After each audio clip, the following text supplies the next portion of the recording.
Welcome to the third day of the IESBA December board meeting. Thank you all for being on time after the intensive day, to say the least, that we had yesterday. I hope that you all had the opportunity to recover some energy and get some rest or fun or whatever. We still have a few things to do in the rest of the week, and namely today. But before I give the floor to Mark Babington to continue the presentation of the proposals of Work Stream 1 on independent standards for sustainability assurance, I'd like to thank you all for the contributions yesterday. I think that we had one of those moments at this board where, even if we were not all in agreement, all the voices were heard, and as far as I understand, everybody managed to make a significant contribution, which will have impact and will be reflected in the final decision. So thank you very much. This is exactly what is expected from this board. Also, a good discipline, I must say. We managed to finish before the scheduled time. So happy what's happening here. Please keep your strategic approach to the discussions, discipline, focus, and without further ado, on my side, Mark, the floor is yours. Thank you, Gabriela. We have one section that we wanted to go through this morning, which is around the value chain. But before we embark on that, I just wanted to take a few moments with Sylvia to run you through a couple of slides to explain where the task force got to last night in terms of the way in which we're seeking to reflect on the board's feedback and the direction that we got yesterday. And I think one of the things that the task force was struck by is that we need to have something that is simple to operationalize. And we recognize that that is a particular challenge. So we did a bit of recasting of what we proposed to do, which I just want to set out for you now. So we talked yesterday through section 5405 and 5406, and where the task force got to last night is effectively, we will use section 5405 to apply to a group situation where you have got entities within the group boundary where the group sustainability practitioner is able to carry out direction, supervision, and review. So where you have DSR, 5405 will apply. And that should give clarity over the requirements that will need to be followed in that situation. And as I say, Sylvia's got the slides that show how that works. So section 5405 applies where there is DSR. Section 5406 will now apply within the group entity for components where there is not DSR. So therefore, we've separated out where you have DSR and where you don't have DSR, and that gives us the sort of clarity. And therefore, within the section 5406, we're still leveraging the know or have reason to believe concept as a way of testing independence. And then that sort of made us think, how are we going to cope in the context of independence requirements for the value chain? Because we realize that this is particularly challenging. And also we took on board the feedback from board members that we don't want to create something which has such high standards of independence that no one can actually do the work. So what we're now proposing is there will be a new section 5407 which will apply to independence in the value chain. So rather than having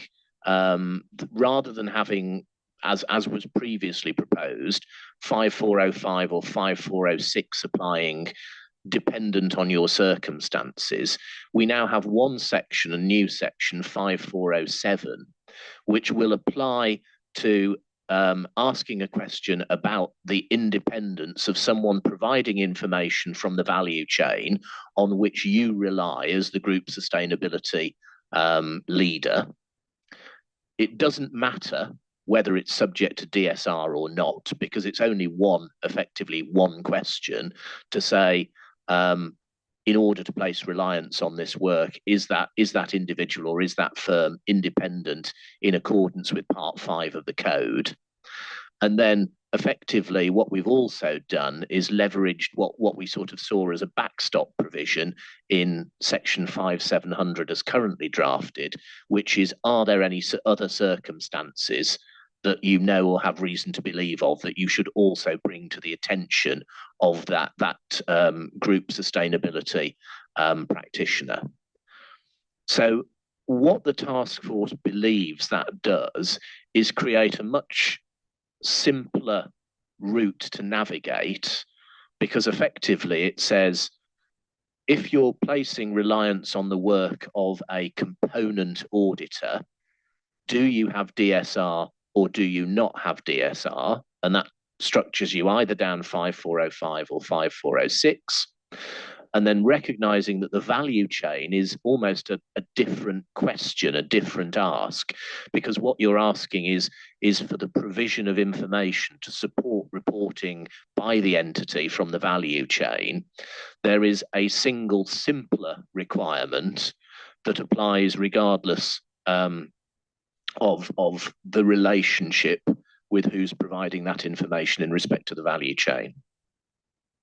And we believe that will help address the concerns of some of the board members, that what we were doing is, in particular with 5406, getting into quite a confusing thing. And I do take the sort of point that was raised yesterday of, you know, here are our 28 questions that we've now got to go and ask.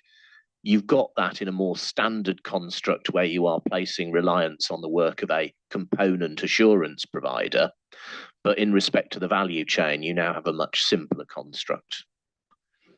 So what we're going to do on the back of that, and that's why I wanted to report this back to the board today, is that Sylvia and Keith will work up the drafting for 5407, which will actually be a very short section. And as a result, any references to the value chain will come out of 5406. And that will help to make those three sections rather more focused, and I hope rather more straightforward to implement than what we discussed yesterday, where obviously there was some challenge from board members about practically how is this going to work when we have to ask firms to operationalize it. So I realise that that's sort of quite a sort of significant lump to throw into the middle of the table first thing on a Wednesday morning, but hopefully that will help address some of the feedback from the board. And I think, you know, what we will do is we'll work up the drafting accordingly so we can circulate that ahead of the virtual session that we've got for the board next week. So if I pause there, Gabriella, and offer a chance for any sort of immediate feedback, and I realise that people haven't seen the words, but actually at a high level, I think the task force was quite comforted that there was a simpler way through. Thank you very much, Mark. And yes, we have people wanting to provide comments. And the first one is Christelle. Yes, thank you, Chair. I think it's a very good idea to get out of the wall we were yesterday. I just draw attention to the fact that the value chain entity is not one entity. Okay, that the practicality of asking to which entities, I suppose, based on what would be defined by the assurance work, to ask if they perform, if they are independent based on the Part 5 criteria is a good question and simple. I agree. Do we have to address what if they do not answer, which was one of the elements? For example, a big energy company has a ESG report, has an independent assurance work done on it, and aside of that is offering to its customer access to databases or charts or whatever, which give them the information on their share of CO2 emission, for example. Okay, so you do not have the information relating to the group, the assured group, which is specifically sent to your client with and on which you can ask for a certification or an assurance or confirmation. But I suppose that this big energy firm would make sure there is some kind of assurance on the type of databases and the way the information is produced for the use of the customers. You see what I mean? So multiple clients to serve with information. I think it's going to happen that way most of the time. And I think that we've got something that does reflect that. Like, firstly, I think within the explanatory memorandum, we need to be very clear in respect to the value chain. Vanya's comment yesterday, which is value chain reporting is only in respect of material entities. You know, it's things that are material in reporting to the value chain. So in terms of any ask of any provider of information, it will be in respect of material elements only. But what this is it is where you are placing reliance on a party to provide information, a confirmation or assurance. And then obviously, if people don't provide any assurance in respect to that, we're back in the normal situation where if no assurance is provided, then you have an issue over what you can place reliance on. But this helps us in terms of, you know, and I think one of the points for us is that we've got to bring out within the explanatory memorandum the importance of the materiality lens in the context of value chain reporting, that it is not every last thing. If I may just say that in the case I was exposing here, the issue is the reliability you can have on the information produced by this value chain entity and the way your client is using this information to produce his own information, right? But on the question of independence, we might argue that if this information is produced for thousands of customers, the question of the independence of the assurance provider to that big energy company is not the problem. Yeah. Because it's not influencing. It's not material. Yeah. Yeah. It's not influencing potentially, probably, even if the information that your client receives is important for him. It is diluted in a standardized information production by the supplier. Yeah, you see what I mean? I do, but we've also got to remember that part of that falls within the scope of the IEESB's work on the assurance, and that's something that we'll ensure is communicated back to them so that they can reflect on it. But we do now have an operable framework, I believe, for that independence consideration. Sorry. Okay, thank you. Laurie.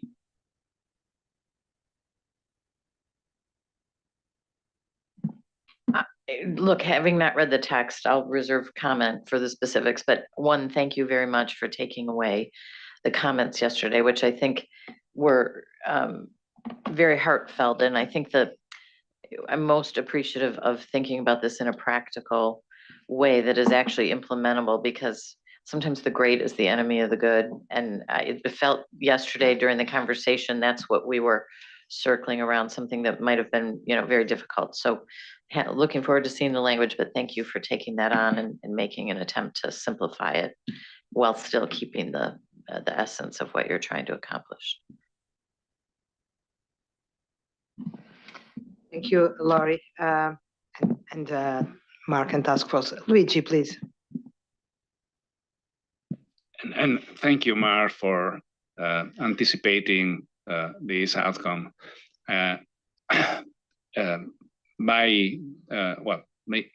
If I understand correctly, the direction of travel, I think that this is a positive outcome. It was one of the alternative I offered yesterday, of course. So I'm happy with that.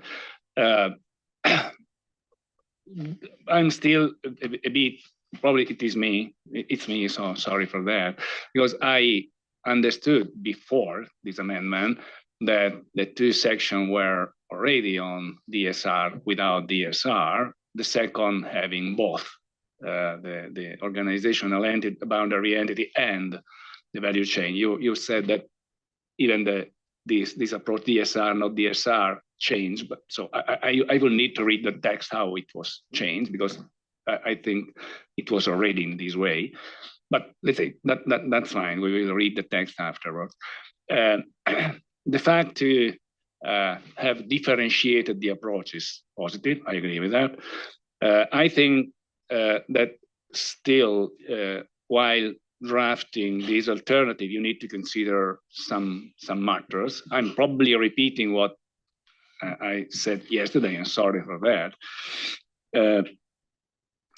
So first of all, I think that for all the reason we explained yesterday, we discussed yesterday, and also Christelle was explaining now, I think that you should consider the possibility to rely on an attestation of independence issued in a general use report by the other practitioner without forcing the sustainability assurance practitioner who intend to rely on this report to obtain a confirmation.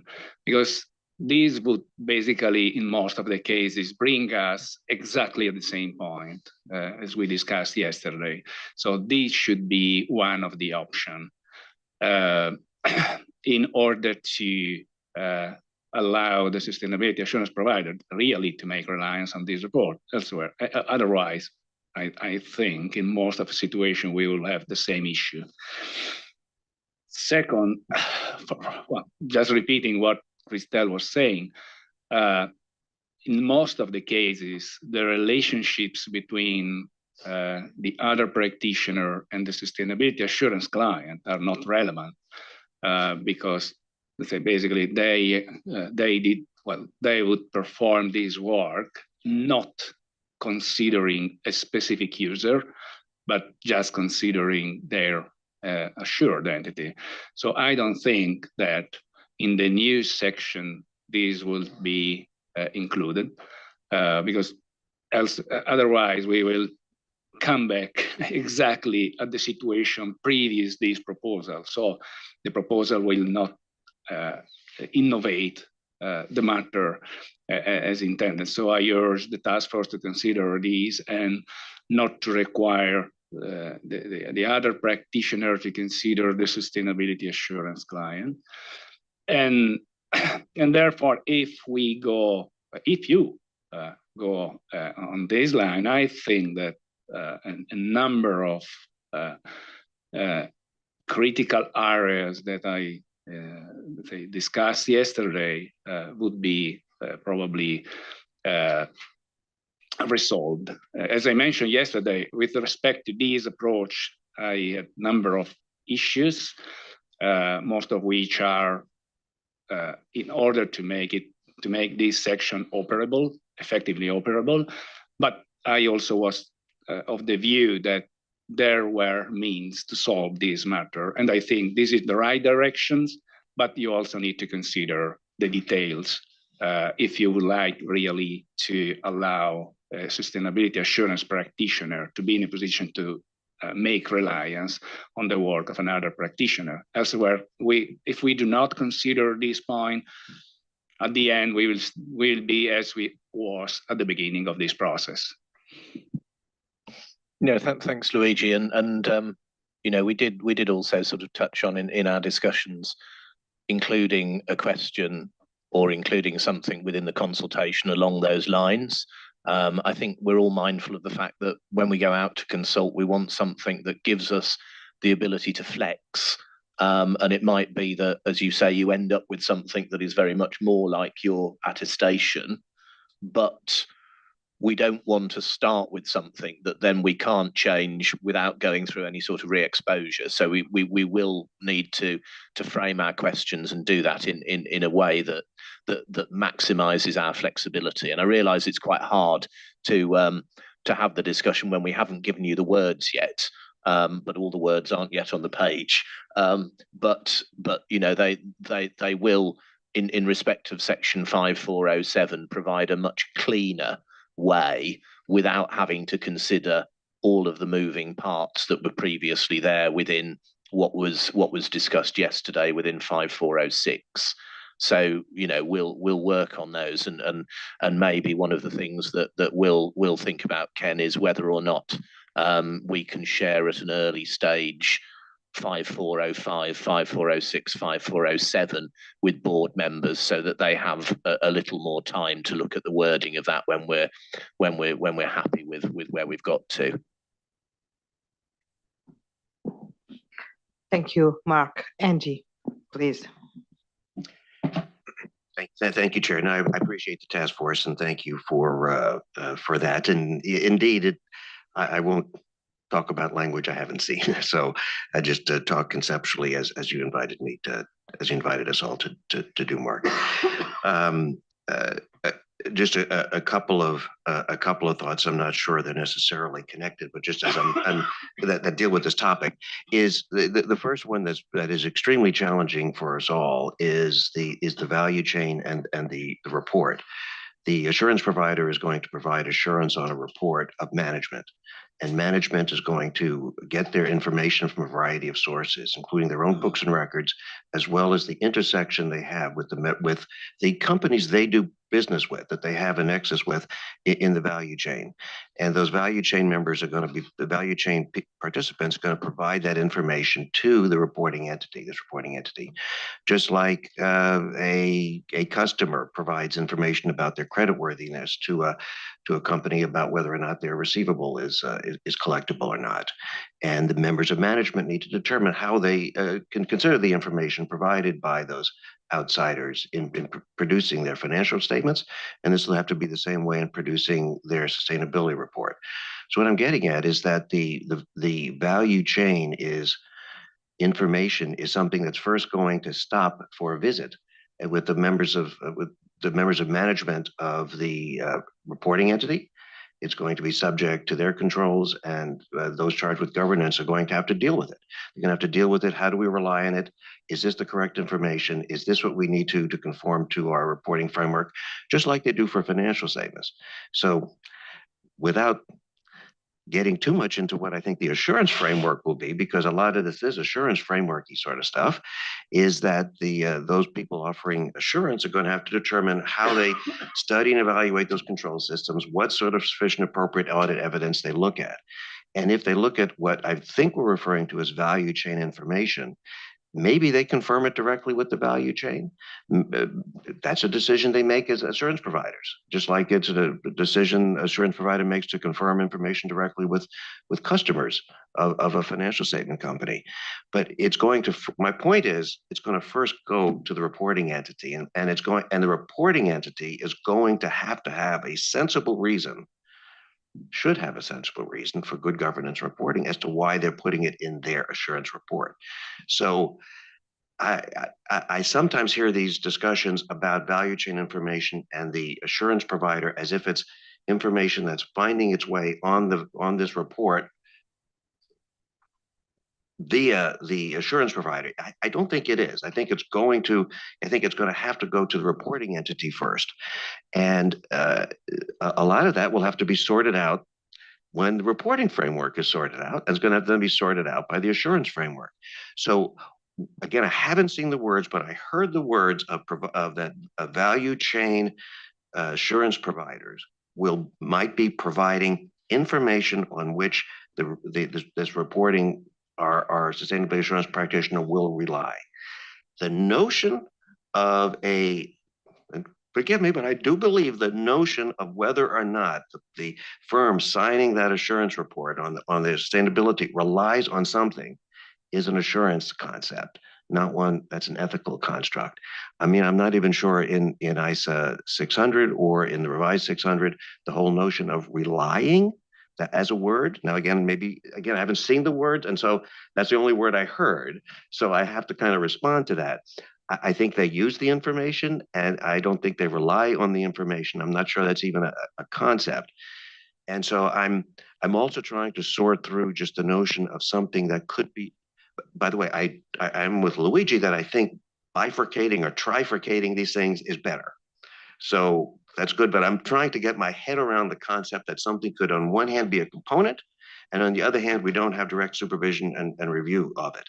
I'm just trying to absorb that because I'm not sure those two concepts necessarily go together. In other words, I don't think it's a component, but I mean, our definition of a component is something which is determined by the auditor for purposes of performing audit or assurance procedures. So the things that initially concern me are, to summarize, and I'm sorry, I don't have words to deal with, so I'm kind of shooting around at stuff, is this notion of reliance on the value chain auditor, because I think that's an assurance concept.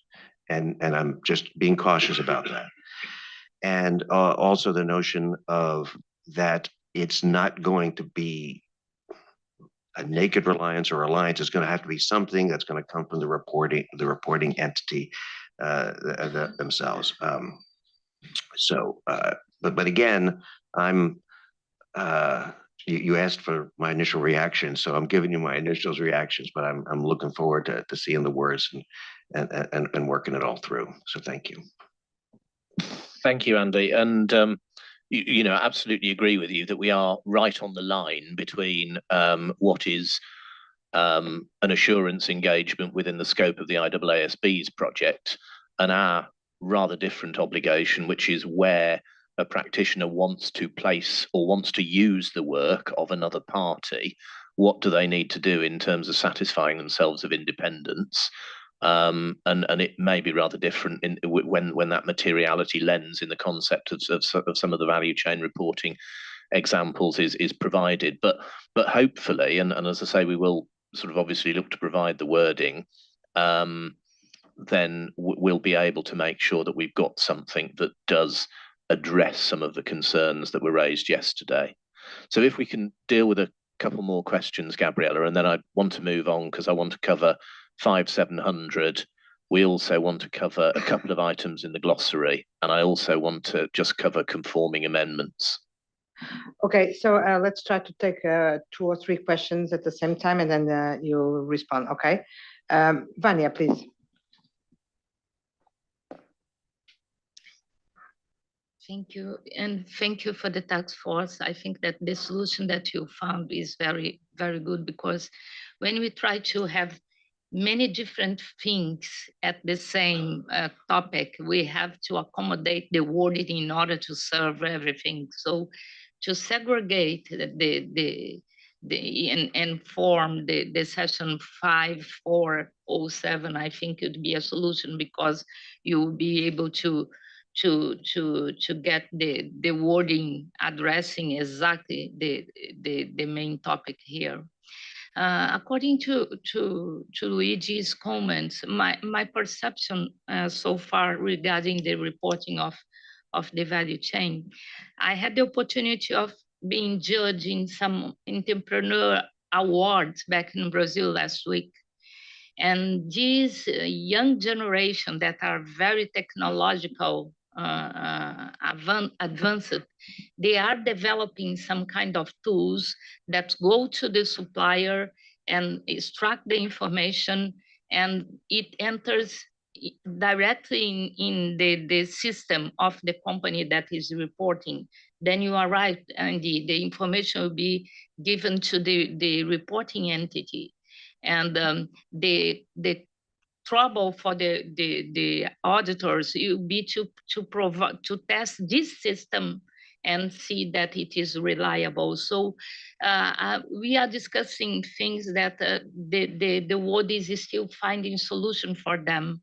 And I understand that in the future it would be quite simple for us to get this kind of information, because it will be the ordinary way of preparing and providing information for the market. So I'm quite happy with what is being proposed right now.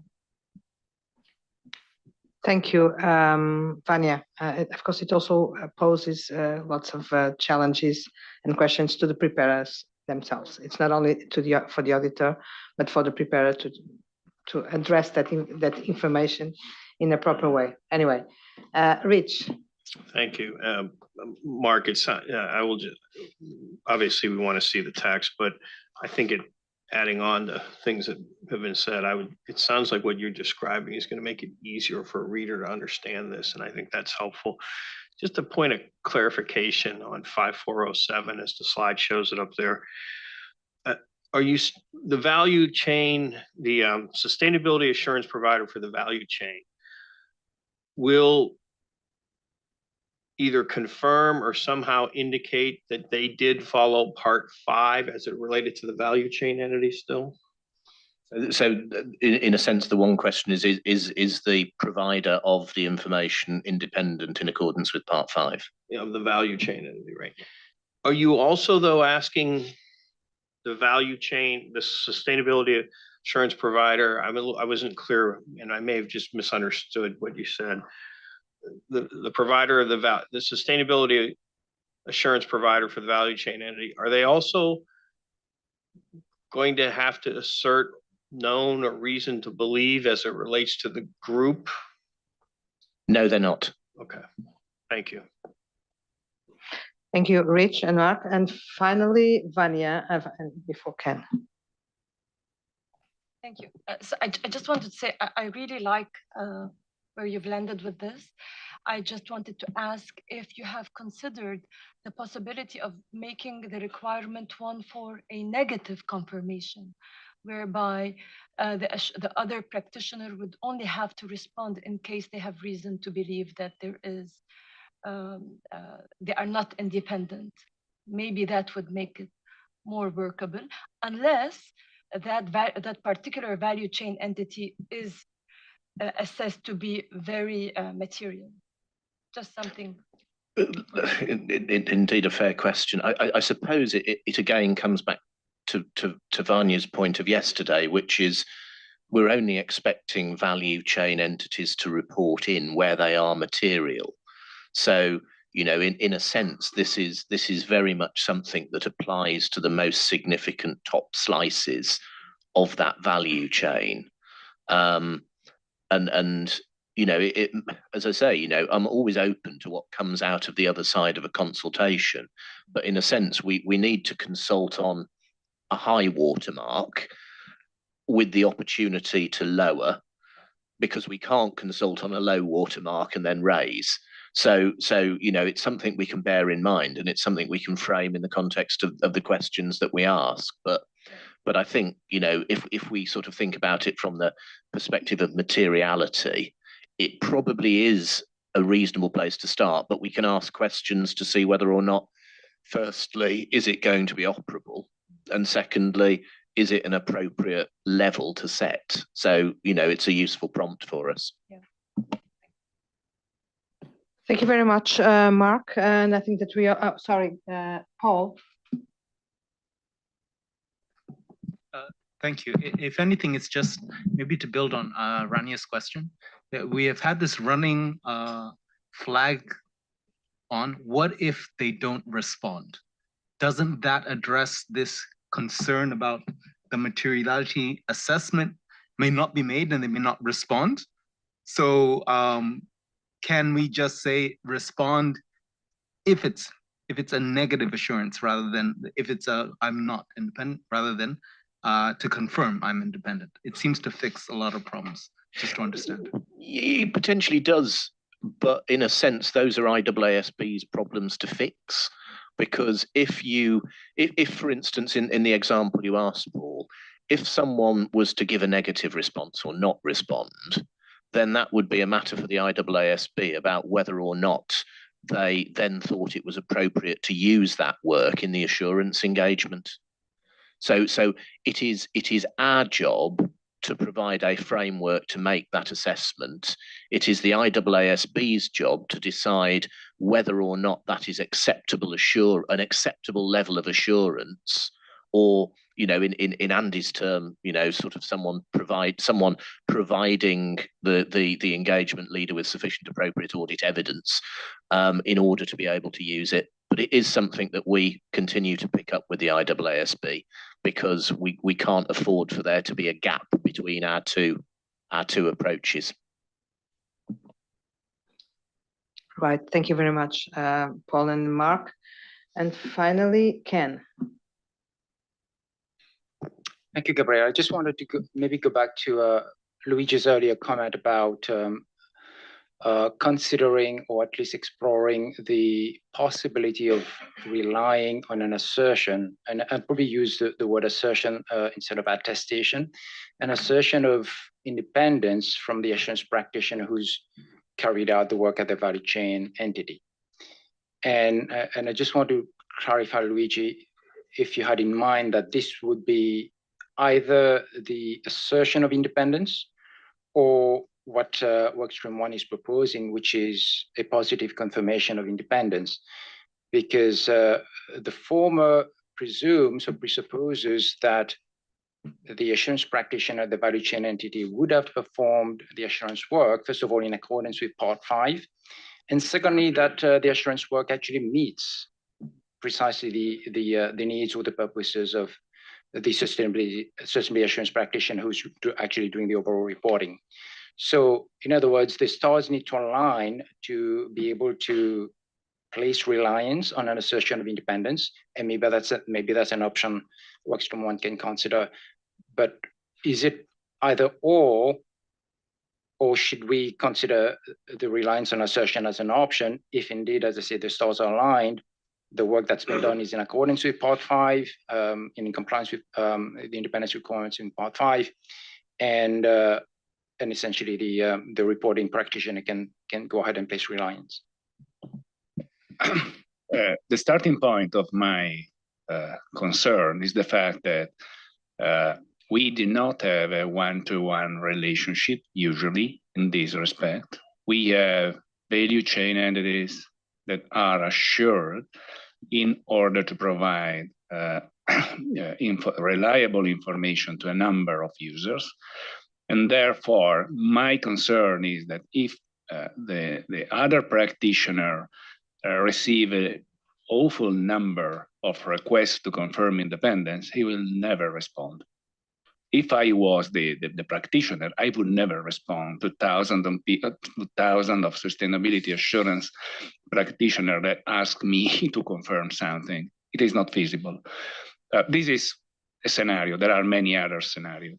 So my point was, if while issuing the report on the sustainability assurance information of the value chain, these other practitioners include an assertion that he or she was independent according to Part 5 with respect to this entity, I think we have done our job. Why we should receive a confirmation from this other sustainability assurance practitioner? We already have a confirmation.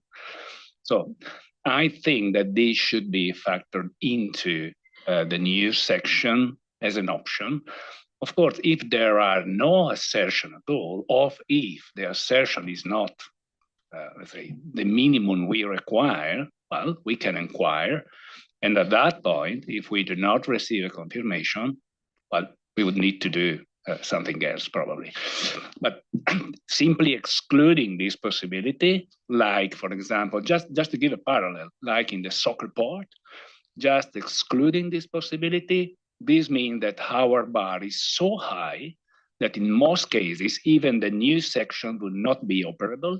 And we are, as a board, creating an issue on the market and expecting someone else, IESBA or someone else, to solve the issue we created.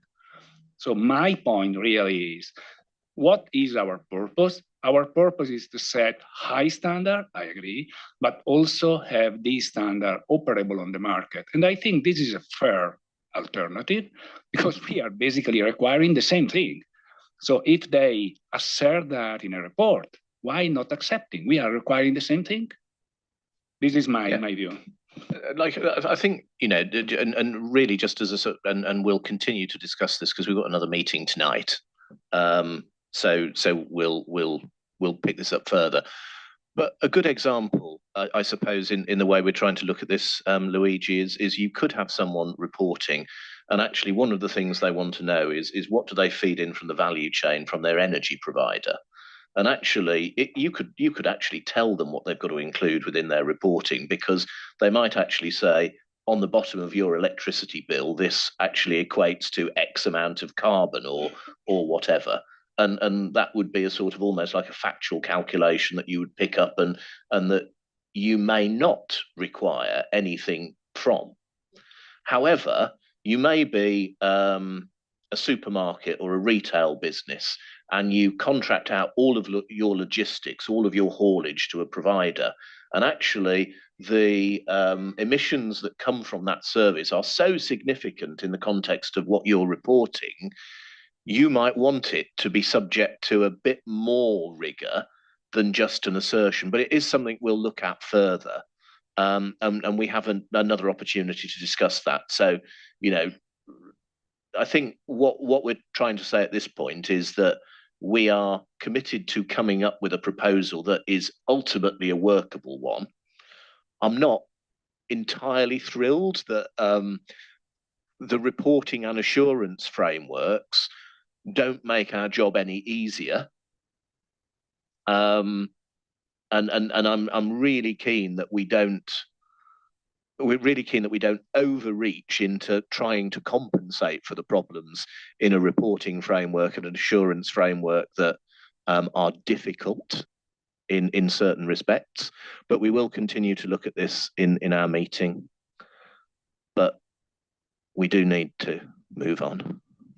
Okay, I know, Mark. Andy, please, very, very, very quickly. I will. No, thank you, Chair. No, and I think, Mark, I think you've just expressed 98% of my concern is that I'm concerned that we might be painting ourselves into a corner for that.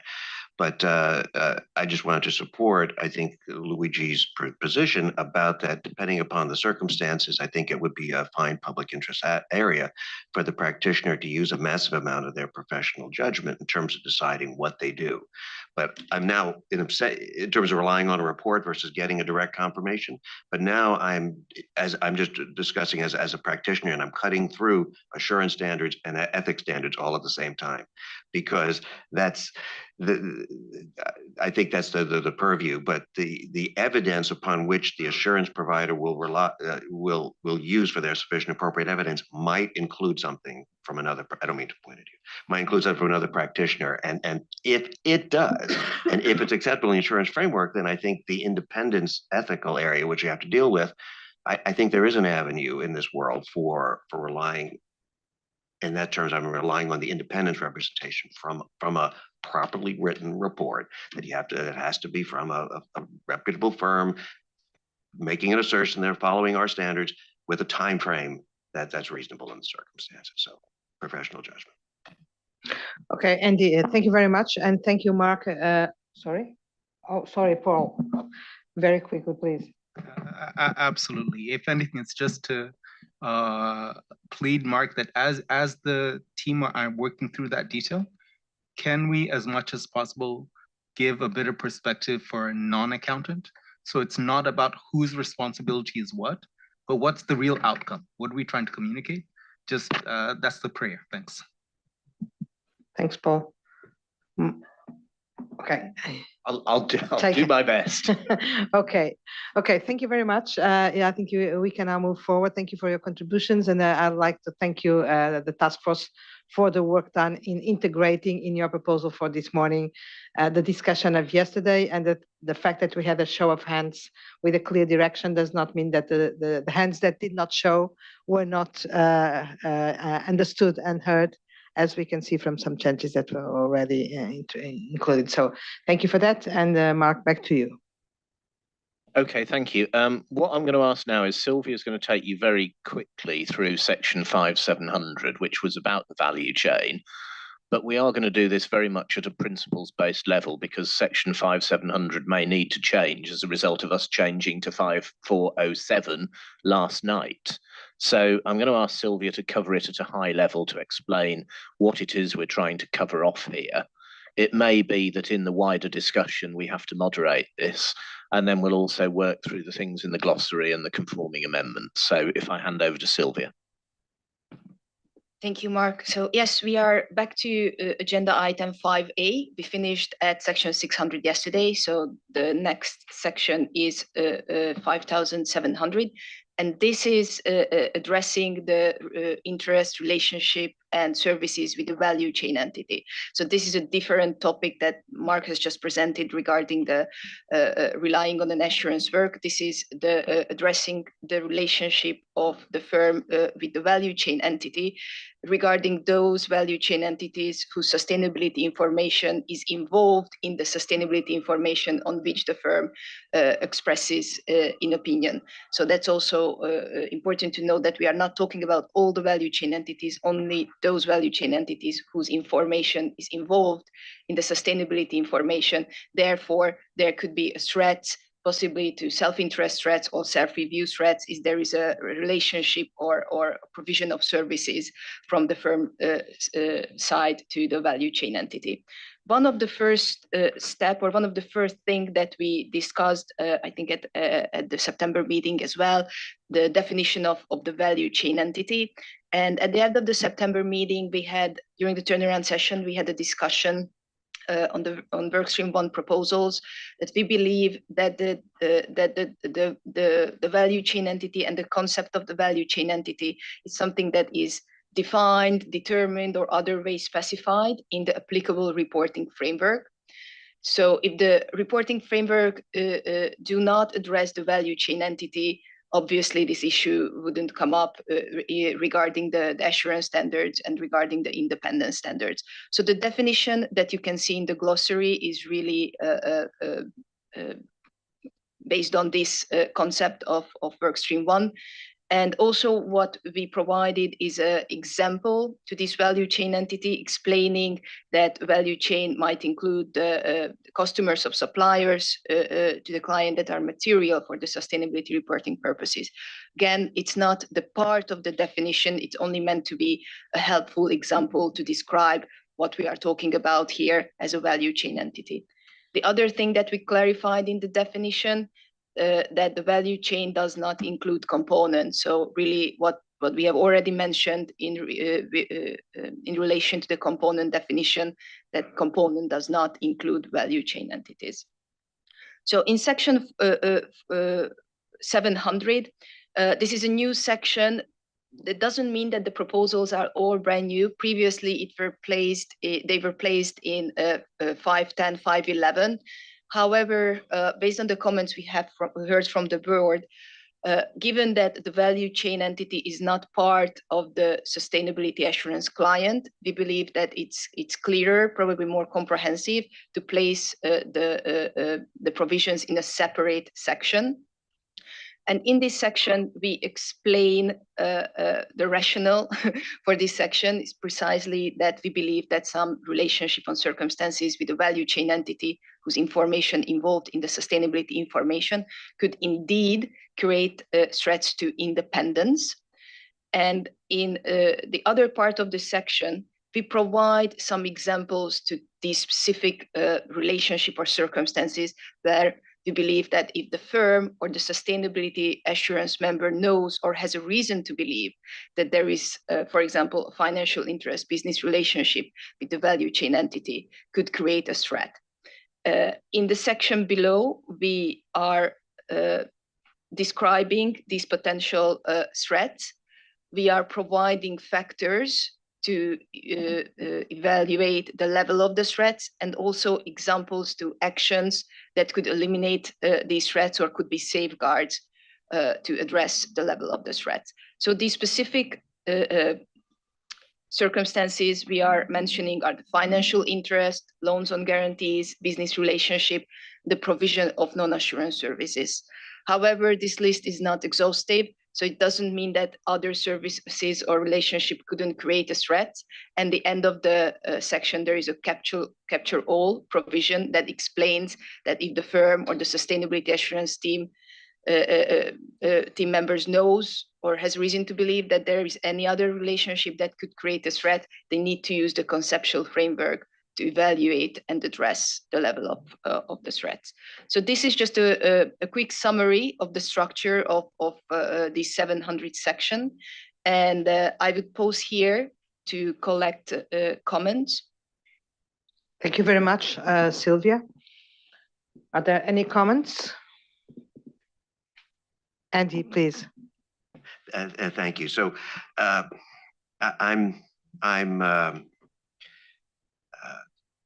I'm conflicted because I agree with the notion that the value chain isn't a component, but I'm conflicted because a component is something determined by the group auditor. And so it seems to me, despite the fact that I agree with this conclusion, that it's really a conclusion reserved for the group auditor, not for an ethical framework. But more significantly, if the value chain is not a component, because as described, it's not part of the entity, okay, not part of the company, but yet information that they produce might be relevant.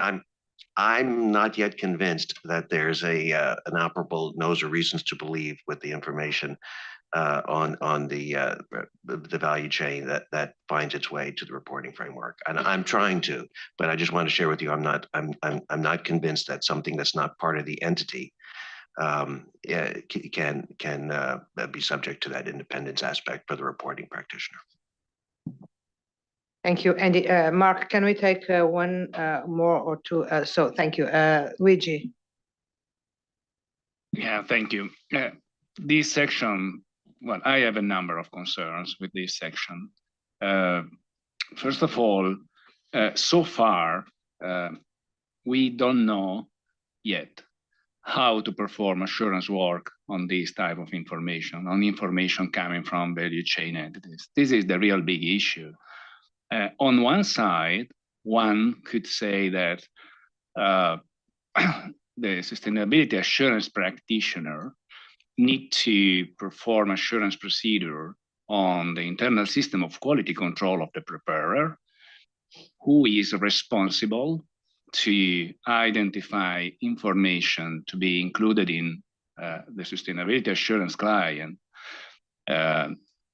sustainability information, and therefore has the primary responsibility to establish an internal system of quality control to collect, verify, validate, and incorporate these information into the sustainability information of the client.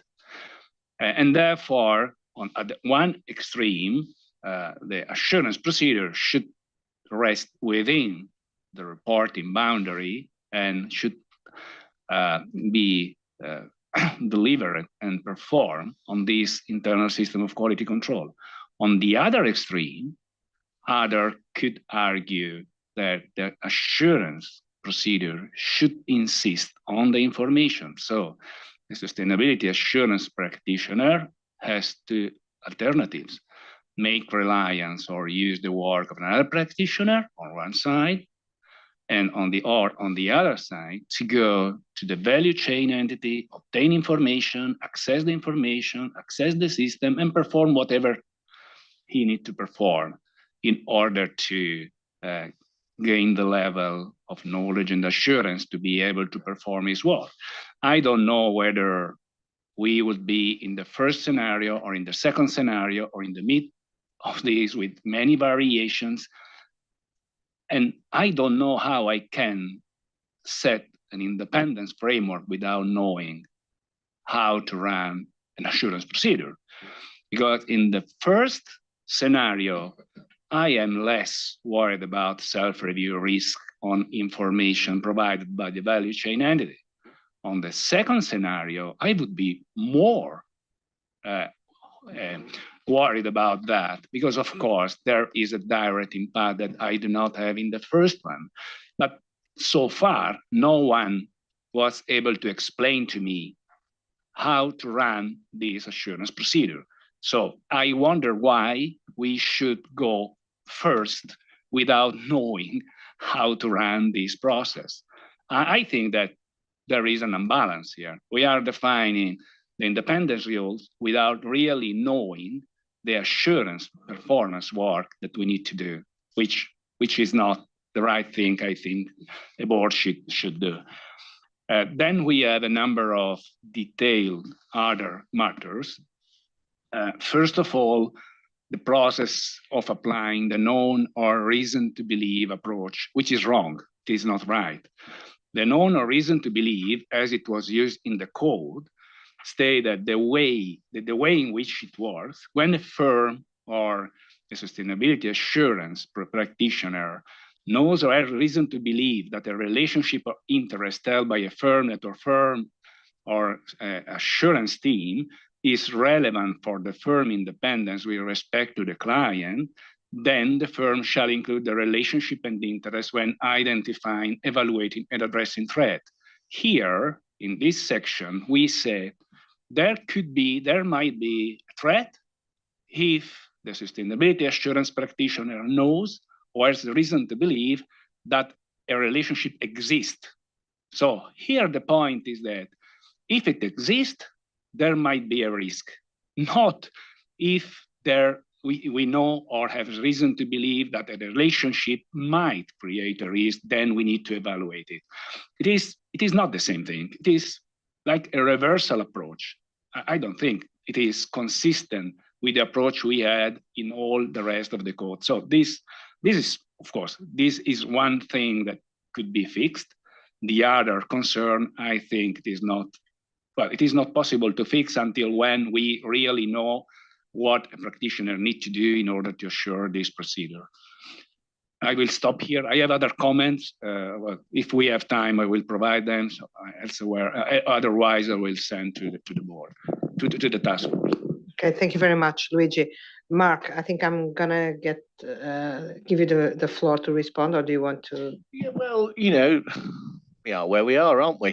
In a sense that we have reporting frameworks, be it IESBA or be it ESRS, that rely on this, that require this information to be reported.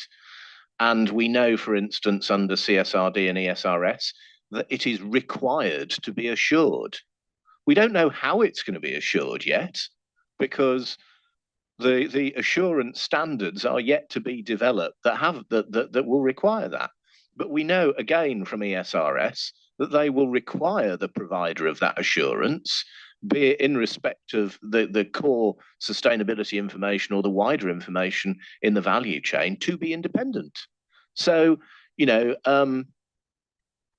I believe that what we have provided is a framework to help with the assessment and evaluation of whether or not the provider of that assurance is independent. How the nature of the assurance that's ultimately provided is a matter for the IEESB and for any other providers of assurance frameworks out there, be them accountants or non-accountants. And, we will take on board all of the comments, but at the end of the day, we won't land on a situation that ultimately is written for accountants. We have to write something that's for accountants and non-accountants. And, I expect that those who are not professional accountants will probably appreciate far more any guidance that we're able to provide on assessing independence for the purposes of providing assurance over the value chain. So it's a vexed issue, and we're here. But what I wouldn't want to do is say do nothing and then come back to this board in 18 months' time and say, hi guys, we've got to open up the code again. So it's a really difficult navigating job. And I still come back to the point that ultimately this is to support going out to consultation and testing significantly with our stakeholders whether what we've got is going to meet their needs. Because if you're in the EU, you are working pretty quickly towards providing first limited assurance, but in a couple of years' time, reasonable assurance over sustainability reporting, including the value chain. And that will happen in other jurisdictions that adopt IESBA standards. So, You know, we've got to navigate a way through, and we will navigate a way through and take the direction of this board and use the feedback from our stakeholders. But ultimately, the public interest isn't best served by sitting on our hands and saying it's not quite right to do anything yet. You know, you're either there or you're not. And unfortunately, we're there. Thank you for that, Mark. And I'll probably go back to that. But then first, I'd like to listen to Rich. Thank you. So, Mark, I recognize what you're saying. I think I'd suggest we might want to think about. I think I heard a statement made that it creates a threat, and we're talking about the group auditor and relationships and interests they might have in a value chain entity in 5700. And we're already in what is now going to be 5407, asking the sustainability assurance provider for the value chain to assert that they followed part 5 in doing that assurance work. I'm not sure I see why you need to have the group auditor also evaluate whether they're independent of the value chain when you have another party providing the assurance on that and asserting their independence relative to the value chain. Someone mentioned earlier, we don't do that with SOC reporting, but we also use the concept of someone else auditing something in the code as being a safeguard in certain situations. And so I'm not sure that I think the point I would say is, does it matter whether you have your group auditor is independent of a value chain entity or the 50 value chain entities you have to bring information in on, when in fact you get somebody to assert that they have done the procedures in accordance with our independence standards in part 5. And I think we need to also think about that in the reality of what's going to happen when a large multinational entity that's a value chain entity in the value chain of 1,000 or more entities, their auditor starts getting asked to provide known or reason to believe, they're not going to respond. And then we're going to be stuck with, well, I got to disclaim or have a scope limitation. And while that's not a reason not to have something by itself, the question I'm really saying is the threat more than inconsequential? And secondly, given that we've said that in almost every case in here, the safeguard is to have an appropriate reviewer, I'm not sure we think it's that consequential. Because if all it takes is an appropriate reviewer to look at the work you did, I think in most cases we're expecting there be an EQR on this anyways. And so I'm not sure we're stretching far for something that doesn't have that big a threat. I do have comments about some other aspects, assuming we were to keep 5700 in here. Particularly, I'd like to comment on this concept of what your monitoring obligation is, because that's not very clear to me. But I don't. Maybe I'll stop here and we can pick that up. Thank you. Okay, thank you, Rich. Rania, please. Yeah, thank you. So I certainly, appreciate where the task force is and what you're really. Rania, can you speak a little bit closer to the mic? Thank you. Just want to say, I can certainly, second Luigi's comments and the concerns that have been raised around the table, but I also appreciate where you are and what you're trying to accomplish. So anyway, yesterday, if you recall, I asked about the ISA 5000 and I went through it, and I'm reading section or part A117, and part of it struck me. So it says the extent of the practitioner's procedures to evaluate the work of another practitioner in accordance with paragraph 51 is influenced by the overall significance of the work to the practitioner's engagement. Okay, yeah. So this is, I know you referred to this before. So, but what I'm trying to say is, it's obvious that what the audit standard is, or the assurance standard, is adopting sort of a gradient approach. I mean, this is the right way to say it. However, I mean, looking at what I think, if I get this correctly, sort of we have like one approach, get the confirmation.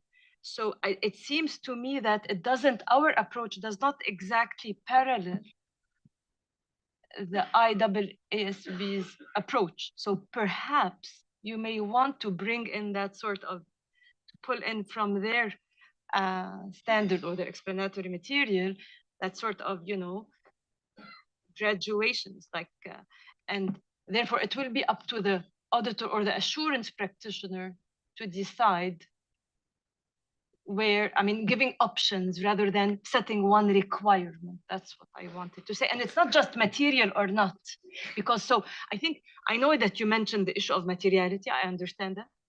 So I'm just trying to find like sort of middle grounds here. So, I mean, it's not either material or not, or if we are appreciating that materiality has to weigh in on the decisions made, then perhaps give different alternatives. Yeah, and it's something we'll discuss further, Rania. But one of the difficulties is that the IASB are looking to us to determine whether or not someone is independent for the purposes of placing reliance on assurance. So you're almost in sort of one of those like circular situations where it sort of depends who goes first, and like the IASB moved ahead of us in terms of their consultation. I think they've found out a lot from their global roundtables, including quite a lot of feedback around how assurance works in the concept of the value chain. So, the part of the challenge is that we are developing our independence standards in a slightly theoretical way, because we've still got to see the first people out of the starting gate. And so therefore we've got to make sure that what we develop is as good as possible in terms of its fitness for purpose. But we're not quite seeing it used in anger yet. So therefore we don't know quite how this will move. So, I'd fully take on board what you say, but I don't quite have the answers to be able to, I'd like it to work like that, but I can't guarantee it will.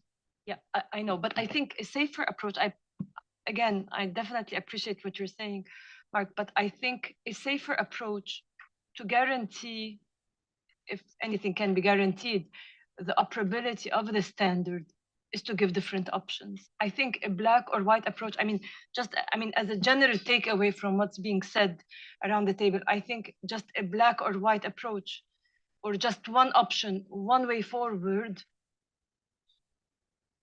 is, in my opinion, just generally speaking, as an approach, is the least likely one to succeed. So I think we need to consider giving different options, different ways out.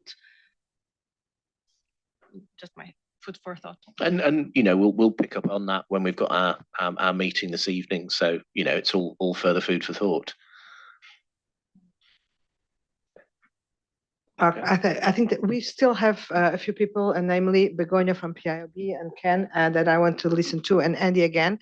But let me just, if I get it wrong, if I get it right from this discussion, what we are having here is a dilemma between the operational difficulties that this might pose to those who will have to take this on board, and the objective of having the best possible framework possible for a part of the system which is not covered. So the dilemma is, should we move forward or not, considering and assuming that the system is not complete, is not all decided and etc. And this dilemma is what we are facing here.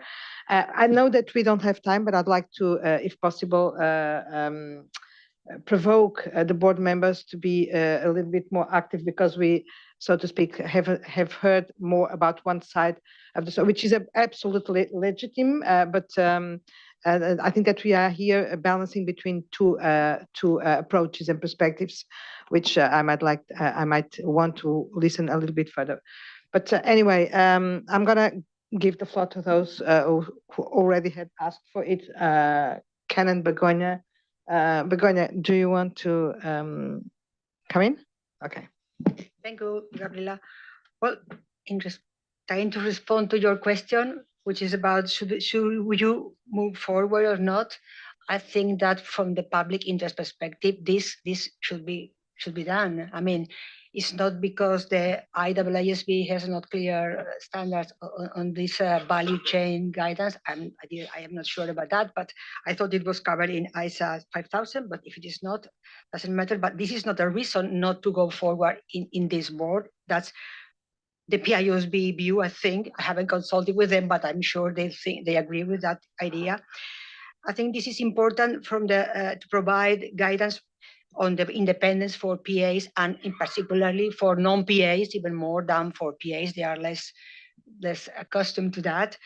And well, the assurance of the sustainability reporting is the same issue as with the group with consolidated sustainability report that we were talking yesterday. This is not covered yet by the IASB, but this is how it's going to be. Sustainability reporting will be group sustainability reporting or consolidated sustainability reporting. It will cover value chain, unless in the European framework, I guess also in the IASB, WSSB. So, I mean, even if you have, I think perhaps you have to have more principle-based guidelines more than rules-based, because the performance of auditing is not clear, or the performance of assurance is not clear yet.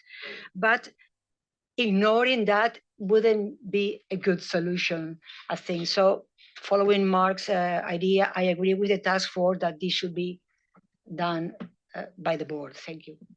Thank you very much, Begonia. Sadia, please.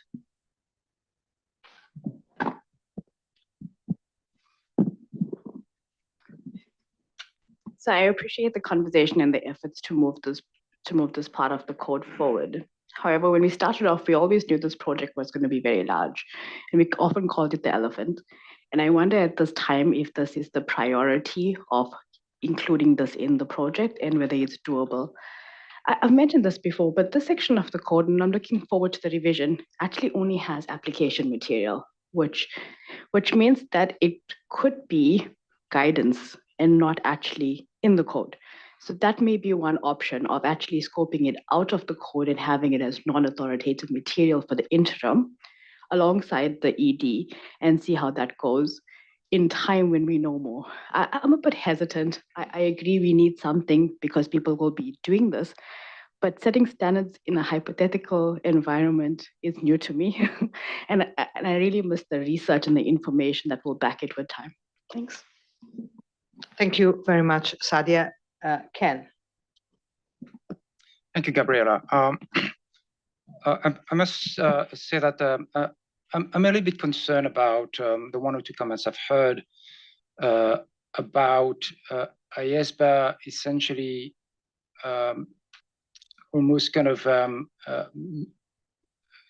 presupposing or making the independent standards dependent on how the assurance work is going to be carried out at the value chain entity. And I think it's a bit of a dangerous slope to suggest that independent standards really depend on how assurance work is carried out in any particular context. The independent standards that IESBA sets are principles-based standards. They apply to any assurance engagement, depending on the nature of the engagement. If it's an audit, of course, you're in Part 4A. If you're outside of an audit or review engagement, you're in Part 4B. And as we know, there can be a huge range, a huge variety of assurance engagements.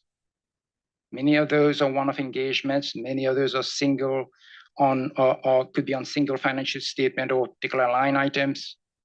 And how an assurance practitioner carries out that work has absolutely no relevance to independent standards, because you apply what is relevant in the particular circumstances.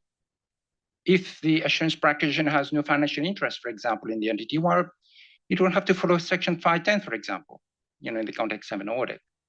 So you apply what is relevant to your particular circumstances, but the principles are the principles. The code says, thou shalt not assume management responsibility. Well, that doesn't depend on how you carry out the assurance work. You simply don't assume management responsibility. The code also says, don't hold financial interests depending on the nature of the entity. If you apply in an audit context, this is a prohibition. In non-PI context, well, you have guidance directing you to apply the conceptual framework. So again, I think we have to be careful that we're not suggesting that independent standards really depend on how the assurance work is going to be carried out. And however IESBA or another standard setter that deals with assurance standards articulate those standards is for them to decide. But insofar as independence is concerned, if there is assurance work that's performed, the independent standards have to come into play. So I would just caution the board about going in that direction. Thank you for that comment, Ken. And it's for them to consider how and when.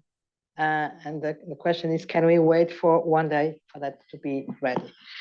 So I'm going to go around the table again very quickly, please. We have less than 15 minutes until the end of this break. Luigi, please.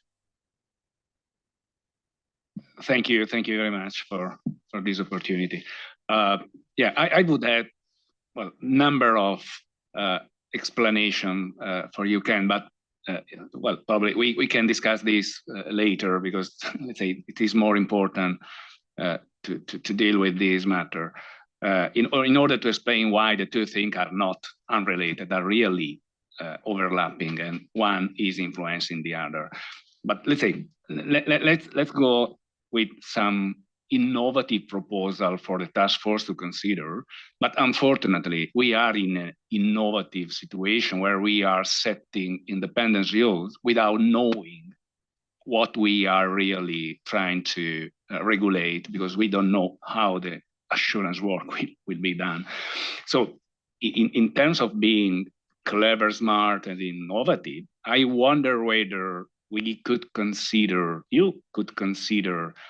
the possibility to develop different scenario, 1, 2, 3. What one is is the one that we have, and then see whether it is possible to identify different alternatives, section 500, 5,700, depending on this scenario, because just to give the easiest example, self-review is highly dependent on how an assurance work is conducted on information or on internal system of quality control. We cannot avoid thinking that it is highly dependent on that. So if the task force could consider developing different scenario and exposing the exposure draft different scenario, we may have a number of advantages. First of all, when at a certain point in time this would be made clear, we could have a scenario fit for purpose, and we do not need to re-expose again, because we could discover next year that the reality is different from what we are figuring out now, and well, there would be significant changes to process and probably a re-exposure need. So this may be an innovative solution, I agree with that, but it is an innovative environment. So I think it is something you can consider. And I think in this way, most of the concerns that I heard in this room today may be solved or managed. Thank you, Luigi. Jens, please. I just want to mention that I think assurance work in this part is not so innovative. It is done for not decades, but many years, because on the reporting frameworks, existing reporting frameworks, value chain assurance work is mandatory, GRI, for example. And I know we all know that many companies in the past have received assurance work on that, and the profession has provided this. So I agree. The new issue is it's mandatory to a wide range of companies and environments, and this is the real challenge because it is not yet established. We have not established everything, but even without ISA 5000 or other standards, there is assurance work there, and from there we are getting the experience. And if a regulator or a standard setter is saying that there is independence, I think we are the board to define what independence means. And that, I agree, whether there is a self-review threat, yes or no, that's a factual situation and depends on the assurance work to be performed. But the term independence and what does it mean, I think is something we have to define. Thank you. Thank you, Jens. Yohei? Thank you. I'll be very brief. And regarding the reason to believe principle in this section, I think that the requirement is not clear for me. So when we look at the page 243, matters for the IESBA consideration, the statement help us understand the firms are not expected to maintain the up-to-date database for the value chain entities. For clarity, this should be explicitly included in the code or the explanatory memorandum. Thank you. Thank you, Yohei. Andy? Thank you. Just a couple of things, Chair. I appreciate it. Since this is a public meeting, I didn't want there to be misunderstanding, and I don't know what prompted this, but I don't believe that anything I said or Luigi said was I know he could speak for himself, but was meant to imply that this board should sit on their hands and do nothing. So I'm not so much concerned that independent standards require assurance standards to be, and I don't believe I've been. So forgive me if I haven't communicated myself well to say that they must be determined first. But what I am saying, to be clear, is that independent standards, our ethical framework should not set assurance standards, and that is what I'm trying to faithfully stand up and provide my views as to what I see as happening.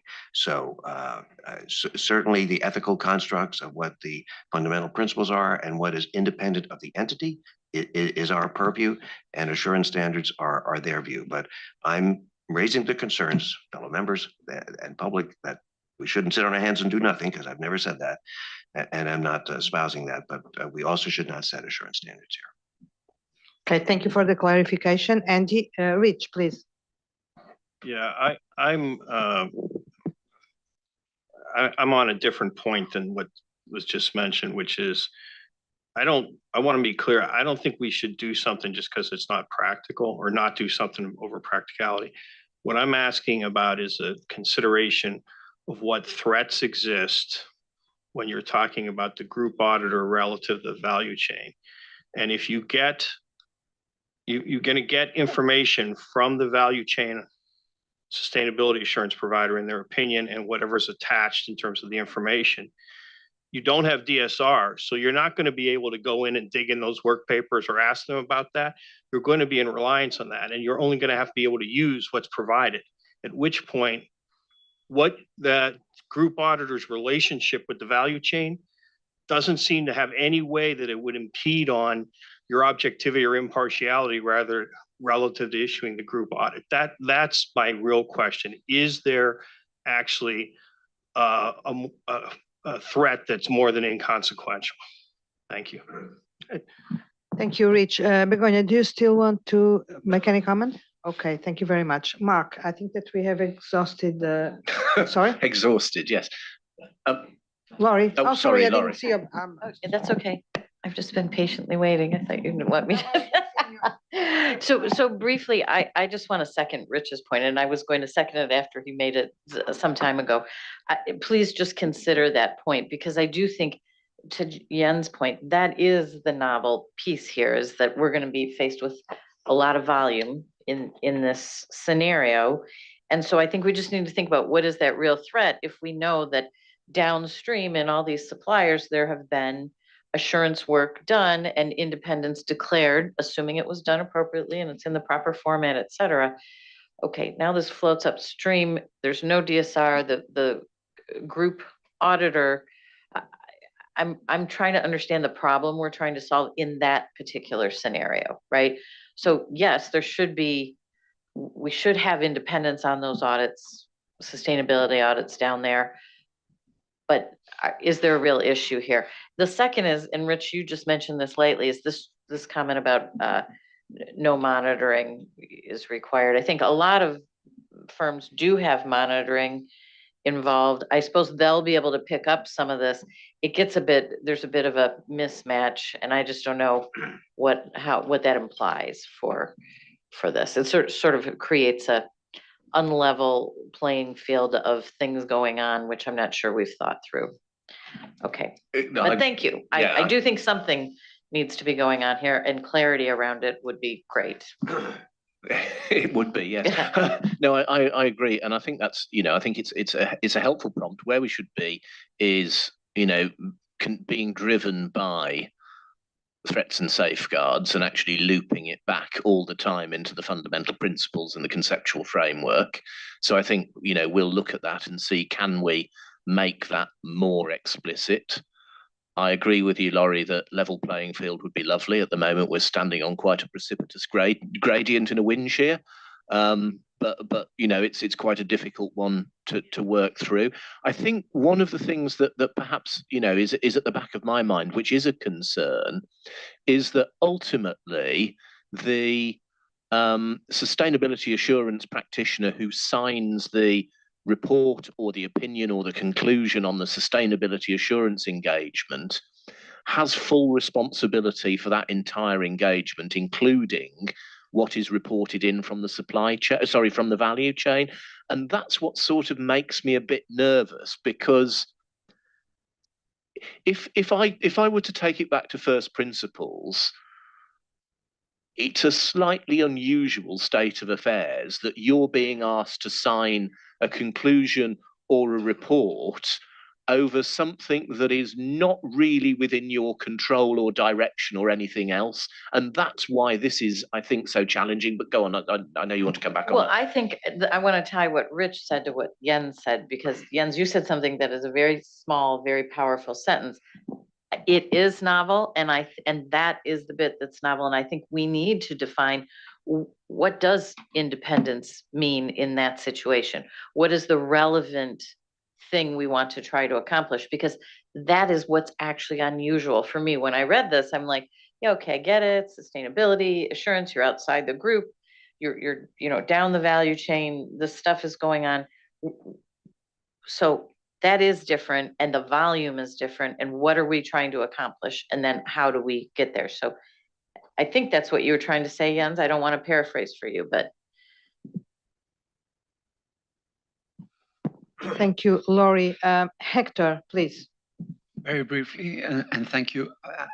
I would like to say that listening to this discussion, there are two opinions that sound very much with me, and this sense of the ability to rely on the assurance work conducted at the value chain level. I think there is something that has a lot of value because of the volume, because of the novelty, because of the way that we don't know the assurance, how the assurance will be conducted, because you need to rely on the professional judgment of whoever is conducting it. So that makes a lot of sense. And I think any way in which we can come closer to some form of reliance on attestations coming from there without having to conduct a lot of additional work or reason to know or other significant amounts of tests would simplify things. And the other one related to the novelty and as usual, I tend to agree with Sadia in terms that we are setting standards on something that is a moving target, which means we should not, it doesn't preclude us from doing it, but maybe we can take an approach, as Sadia was saying, that of application material or guidance as a first step, and then revisit that. I don't know if that's the way the board has done things in the past, but might be a route to not to commit right now to something that maybe doesn't work or creates a lot of problems, but set guidance in a direction that is useful, is in the public interest, and allows us to build further in the future. Thank you, Hector. Do you want to respond or to collect, because we still have some other, I think that James wants to speak, Ken as well, and Rich, Mark. Can we take a few others? So James. Very briefly, and I'm just trying to find a way forward or suggestions, and a number of good ones have come forward. This is a sort of a strategic choice for the board in terms of how to address the issue, and two premises is, one, we are trying to develop a framework overall, trying to address the schema, and that operability raises a number of questions.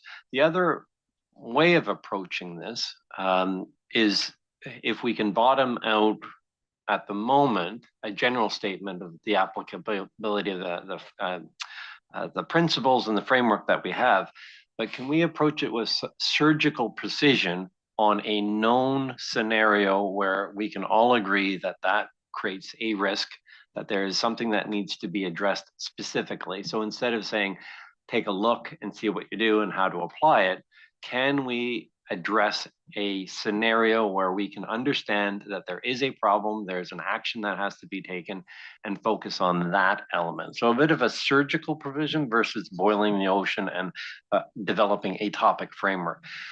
The reason I'm suggesting this is our board dilemma is either this effort is going to legitimize our position and our work, or it's going to delegitimize our efforts in the sustainability piece. So it's a difficult choice, and I'm going to the point: is there a problem statement which we can add value to by providing a clear source of direction? But that means it has to be targeted, not a general framework for application in a number of scenarios, which we don't know. Thank you, James. Rich, please. Yeah, building off of what Lori mentioned about the monitoring piece, it was introduced last Monday or a week ago Monday in the educational session, and appreciate the comments in this gray box on this. If at the end of the day we have end up with a feature that has known or reason to believe, I think the task force's view on monitoring, if that's what it is, needs to be application material in the code. Otherwise, we're not being clear as to what we expect of, particularly when we think about non-PAs thinking about this. The other thing, coming back to the broader question, I wonder, and maybe we're already doing this, if the answer might be to mandate that there be an EQR on all sustainability assurance reports, because that is the safeguard that's been kind of put in for several of the situations where something were to come up in the known or reason to believe. And so maybe that kind of avoids, I don't know if it avoids it or not, but maybe that's a potential solution. Thank you. Thank you, Rich. And finally, I think, Yao Shu. Thank you, Chair. Thank you, the task force. And I just want a second sentence that I think my concern is our code must be operational in practice, not just in theory. So we say a lot, and I learn a lot, but I think we should keep our code can be operational. Thank you. Thank you, Yao Shu. And finally, Ken, do you still want to come in? Yeah, I'm not, maybe just a quick reaction to a couple of comments that I've suggested, perhaps consideration of non-authoritative material. To my mind, I'm not sure what we would be saying differently from what the board is discussing here. And I think until the board is clear as to what the guidance should be saying, to my mind, it's a very open question as to whether we put it in non-authoritative material. If the board is agreed on what the guide, because if you look at section 5700, it's all guidance. There's no requirement. And if we're saying that we're going to move this guidance to non-operative material, well, if I had a choice, I would say put it in the code because you want it to be followed because that's what has standing. So I think it's a bit of a moot question. So James's challenge is helpful about a scenario. And when I go and speak with other enforcement regulators, our expectation is that the early enforcement cases in sustainability reporting will be because of massive misstatement of value chain reporting, which has impacted on performance indicators which have affected remuneration. So therefore, to not ensure that there is a robust framework around from our position, not the assurance, but the independence requirements that sit behind that value chain reporting is a significant risk or threat to this board if not addressed. And that's what I expect to see coming through, because actually, in terms of sustainability reporting within the group boundary, it's well understood, that the model that we're leveraging, which is of an audit of financial statements, is well understood. I think the independence and ethical considerations are well understood. I think that will be delivered. And although there will be a learning curve, it'll broadly be done pretty well. The value chain is much newer and it's much looser and it's much vaguer. And that's why it's important that it's covered, because that will be the tipping point where you find that organizations are claiming their emissions are much lower than they actually are. And that's triggered remuneration and compensation implications.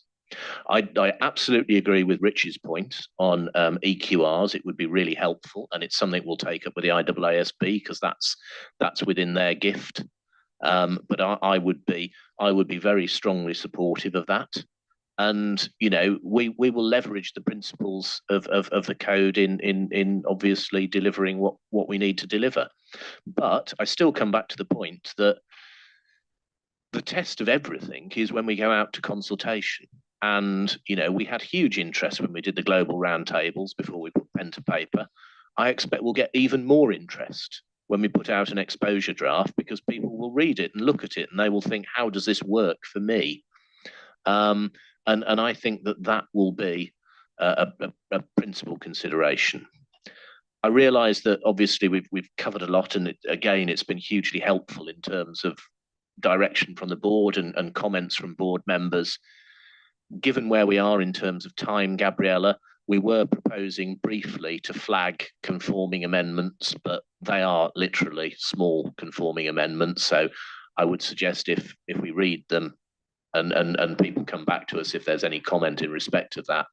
And I think the material on the definitions we've already covered in the context of discussion. So other than perhaps to take any final questions, I would propose we end.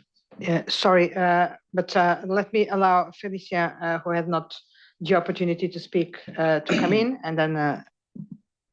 Thank you, Chair. I think the discussion is very interesting and also complicated at the same time. In the view that the value chain concept itself is new, like Mark mentioned, and a bit complex. So I would imagine if it's complex for chartered accountants or PAs, how would it be for non-accountants? It's going to be very, very complicated. And in my view, I would request that there is a non-authoritative material that even gives, whenever Mark speaks, he seems to enlighten us in terms of what value chain components and the examples that he gives are very, very educative and very good. So I would wish maybe if we could have a NAM that maybe gives you examples and where people can go and have some of these examples that speak to exactly the code and how the code can be applied in the sense of value chain. I think it's good to give examples. Just every time you speak, I'm just thinking if you're, for instance, you're the group auditor and you have entities that are cut across, maybe some are in China, others in Africa, others across the world. So how do you entangle this whole thing? So it's good to have a NAM, a non-authoritative material that would give clear guidance and good examples on how value chain entities and independence can be evaluated. I think it's something that it can be done, and I think it's good to have it in the code, but also we need some extra information and guidance on how this can be done. Thank you, Chair. Thank you very much, Felicia. So, Mark, before we move or we break, I don't know, because it should be breaking now, but anyway, this even if there is not a clear agreement around the table, and there is not a clear agreement around the table, this is not a case to ask for a show of hands because we don't have alternatives like yes or no, black and white, let's go and not go. I take as agreed that everybody agrees that we should do something in this space, and this is already an achievement of agreement. Then what's here around the table is some perplexity about how to address this topic and how to address the fragilities that we will have when moving forward with something that is new. The other frameworks are not complete, but I will take Ken's point as a very valid one that we should, we are, and Jens, we are the ones to set up the independence rules or standards, and that we should not be stuck here just because the other frameworks haven't moved forward. Now, how to address all these questions and some lack of comfort with respect to some details, this is a big challenge for the task force, of course, but I take this conversation as extremely valuable and would remind you all, just like Mark was saying, that this is not the end of the game. We are preparing something for public exposure, and this will help us exposing in a better way, more transparency, and also adjusting the proposal or reinforcing the proposal so that it's made clearer to our stakeholders. With this, again, I'm not going to ask for a show of hands. All the voices and contributions will be taken on board. Of course, I wish the task force a good meeting today, this night. But I'm sure that you are going to be able to come up with something which is acceptable, just like you did yesterday with the not so strong agreement that we had here around the table.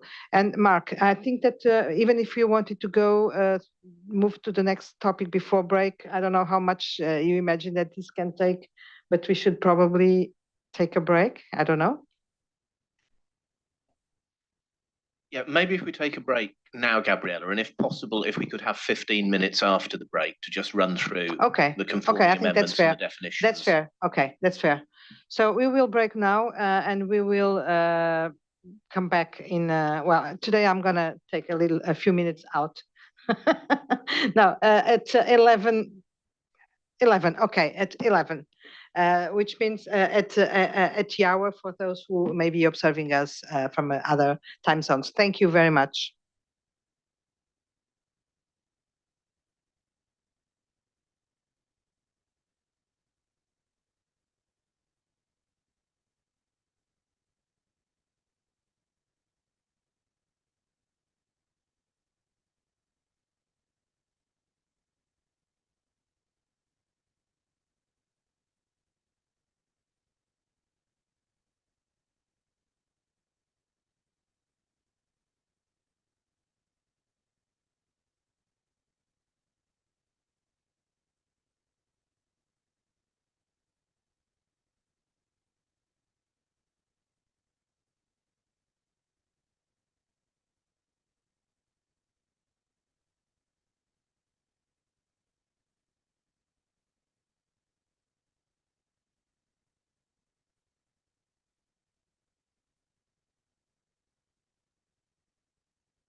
Welcome back. Thank you for being back on time. And I'm going to give the floor immediately to Sylvia, I think, for the 15 minutes presentation and discussion that we'll still have on the sustainability assurance standards, independence.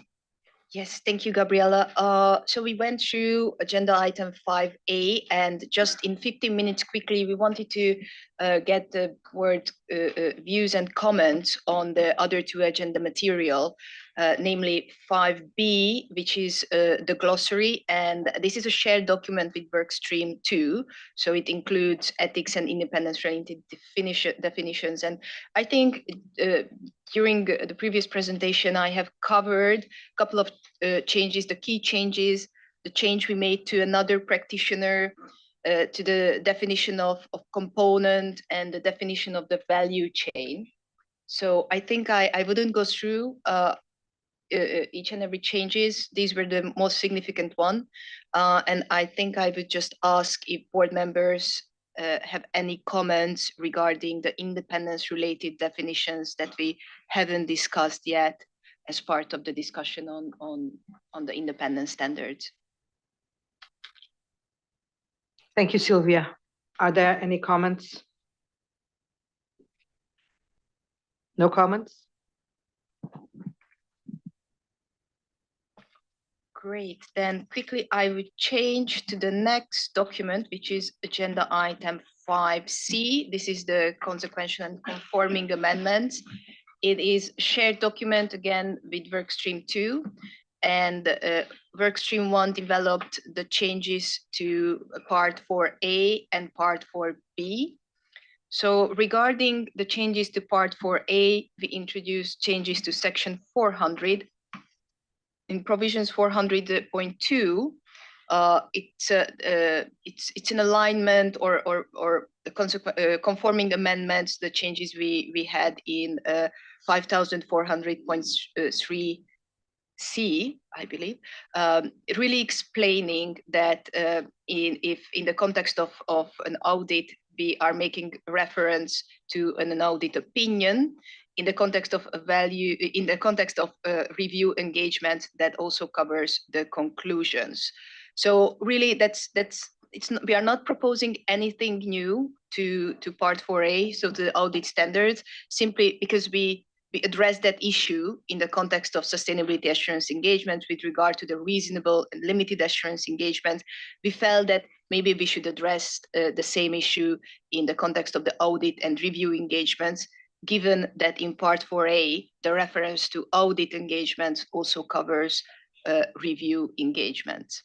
So the other thing in part 4A, section 400, is as you given the new given the scope of part 5 and part 4B, you will see that we propose to change the reference to part 4B, that it would explain that it is the independence for assurance engagements other than audit engagement, review engagements, and sustainability assurance engagement addressed in part 5.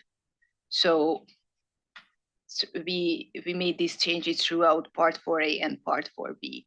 So this is one of the change in part 4A, and the other is to section 540, the long association, that we have explained that when we are determining or considering the threats to long association, the firm should consider both sustainability assurance and the audit engagements. So these changes are really conforming amendments to the structure we propose to in part 5. So I think these are the changes we had for part 4A, so section 400 and 540. So I would just stop here if there's any comment. Thank you, Sylvia. Luigi. Yeah, just to reiterate my comment I provided yesterday about the first change. I don't think it is neither a consequential nor a conforming amendment. I understand that there are reasons to explain the differences. in part 5 the differences of the engagement, limited or the other. I don't think there is the corresponding need to change here, and it is absolutely not linked to that. It is well understood concept. So I don't know why we should change the extant code for a matter which is unrelated. Luigi, if I may explain, as we all know, Part 4A applies not only to audits of financial statements, but also reviews of financial statements. And the review engagement is a limited assurance engagement. So that's why there is a need to make sure that we're consistent when we say that Part 5 covers limited assurance engagements, when Part 4A also covers limited assurance engagements. So it would be very inconsistent for the board to say on one hand in Part 5, where we're referring to opinions on the sustainability information, but and potentially conclusions, but we're not saying the same also in Part 4A. So this is a matter of consistency. It's not a matter of relevance.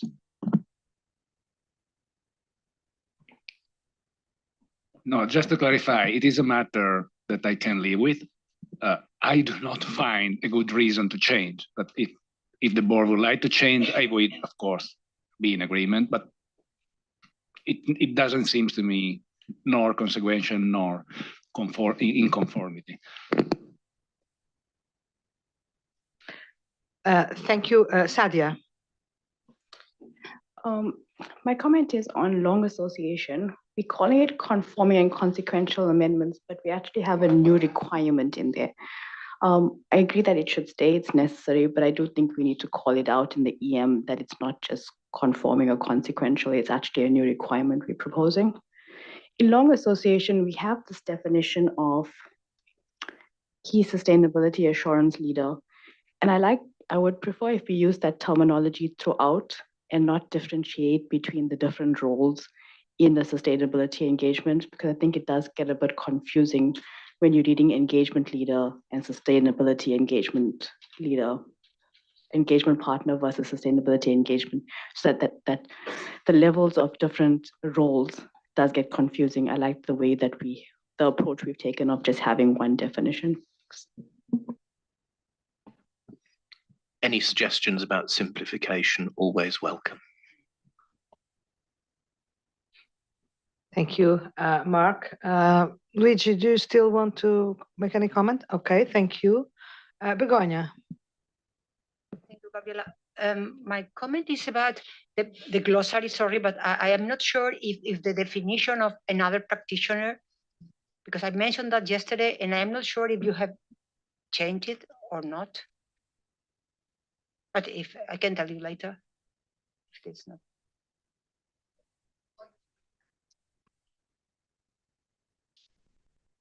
That's the thing, that if you define it that is not under the direction, supervision, and review, then how can you assume that in some cases they could be part of the engagement team? So it's just think about it. We don't assume that, so we do not use another practitioner in the code when there is a direction, supervision, and review. It's quite an unfortunate use of wording, but we would like to be consistent with ISSA 5000. So whenever in the code, when we are referring to someone who is under direction, supervision, and review, we're referring to them as the firm or sustainability assurance team members. And we are only referring another practitioner in the text when there is no direction, supervision, and review. Unfortunately, when we are presenting an issue, it's kind of difficult to avoid to refer to them as another practitioner, but in the code, we try to be consistent in that. When we're gonna double check just to share that we use that consistently. Because we had that impression. Maybe we are wrong, but we had the impression that it was used differently sometimes. Thank you. Okay, thank you, Begonia and Sylvia. Any other comments? Mark? No, that's, again, really appreciate all the feedback. I think probably what are we doing, one more? 4B. 4B? Oh, there's something for 4B as well. Yes, just quickly, there are some consequential and conforming amendments to introduce to 4B as well. Apart from the fact that I mentioned that we changed the reference to 4B, we in section 900, we already proposed some changes to clarify the scope and the reference to the engagements under the scope of Part 4B. As you can see, we introduced a couple of examples regarding sustainability assurance engagement that would fall under the scope of Part 4B. And also we introduced a guidance in case the firm provides more sustainability assurance engagements, under Part 5 and under Part 4B, and provision 900.11 provides guidance regarding the applicable provisions to both engagements and the independence of the firm. And we've already got your written comments, Rich, so we'll make sure that those are factored into our discussion later. Okay, thank you. I don't see anyone wanting to make any comments, so we should take it as agreed. Thank you very much, Mark and Sylvia. And is that it? Is that all for now? It is. I think there's just one thing I just want to say to re-emphasize, and it's probably worth re-emphasizing to the board, because I had really helpful conversations with both Rich and Laurie in the break, and that is where we are with 5407 applying to the value chain is effectively there is one requirement, and that requirement is, can the individual confirm that they are independent in accordance with Part 5 of the code? So that is it. There is no more. And I did try to explain that at the start, but probably didn't do so clearly enough. And with the volume of discussion, maybe it faded to the back a bit. But we will make sure that that's very clear in terms of what comes back to the board for the approval of the consultation. So thank you everyone for all of your comments. And I realise that this is a not straightforward and simple issue, but the task force will work it through. Thank you very much, Rich. Now it is not a simple issue, but I think that as usual, we are making progress, and that we will find a way of getting the agreement of the board around what you are going to propose, and then listen to what the stakeholders have to say about that. So I think that's the end. Well, the end of the start for you. Thank you very much to the task force, Mark, and task force and staff for the great work done on this. And I wish you all the best for the rest of the week to accommodate the changes and discuss the proposals that have been made here around the table, so that next week we can take a decision, a vote, and approve this exposure draft in the best possible way and shape. And with this, we will move to the next topic in the agenda. That brings us to sustainability ethics standards for sustainability reporting, part of the project on sustainability, an important one with a slightly different approach, not profession agnostic for the time being, just to recall where we are with a vision for the future to, if possible, and probably assess that possibility. But what we have now is amendments to the code, and it's a lot. Amendments to the code to integrate sustainability in the provisions and in the requirements that are already there. I thank you in advance to the task force and to the staff. Great work done in this area, and we'll give the floor to Christelle to start the presentation. Thank you very much, and apologies for the slight delay in your schedule, but it was necessary to complete the formal discussion. I hope you appreciate that. Yeah, thank you, Chair, of course. My first word would be to thank again for their continuous efforts, and my fellow board members are contributing technical advisors and the SRG members, and of course our very key supporting IESBA staff, so Jeff, John, and above all Laura, without whom we would not be in what I would like to qualify this morning as a satisfactory stage of maturity. And hopefully I can say the same to and be optimistic again tonight. So what activities have been we have been undertaking since September? In September, we had the IESBA, the CAG meetings. We circulated the September version of the draft ethics standards to the Sustainability Reference Group, the SRG, and asked for their comments. Informed by the previous discussions with the IESBA and stakeholders, including those SRG members, we met in person and virtually in October and November. In October, we sought advanced feedback from IESBA members on selected draft proposed text, and we considered all these feedbacks received in developing the final proposed text that we set out in the agenda items 5 for our meeting today. IESBA and IEESB staff have been coordinating per usual, I would say, and within that coordination, the IEESB staff has provided some comments to the drafts that we will discuss with the board as we do the page turning. So we have today, we have split our agenda over the 3 sessions tentatively. We will walk through the changes made to the September draft through the gray boxes throughout the text. Naturally, this does not preclude board members from raising comments in other parts of the draft proposed text, but may I remind that we do not want to reopen issues that have been settled by the board in previous meetings, including conceptual issues such as the scope of the assurance and reporting standards and NOCLA.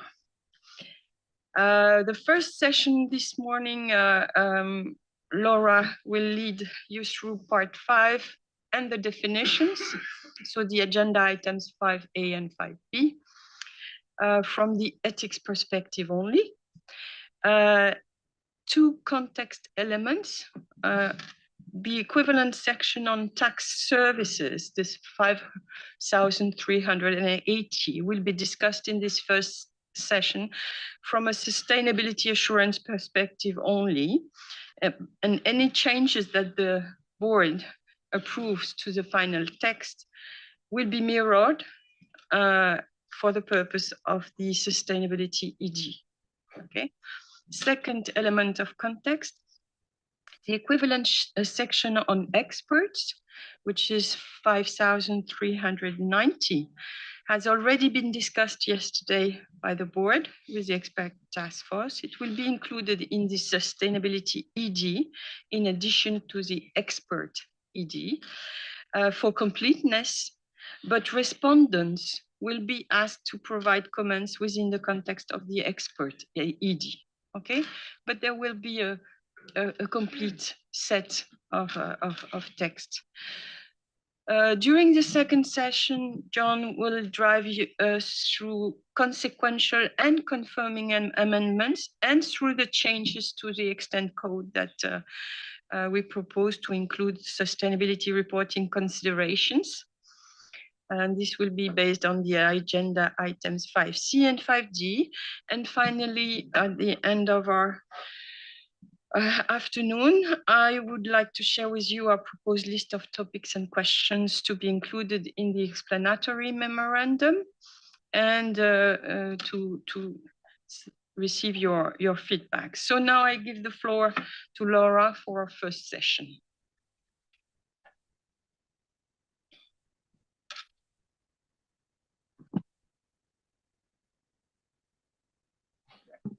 Thank you, Christelle.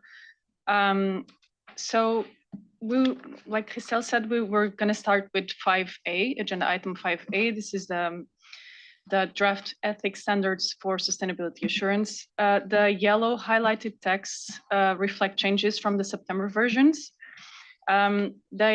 They include they reflect the board comments that we received in the September meeting, as well as the advanced comments that we received in the October circulation of the drafts. And we thank everyone who sent us comments.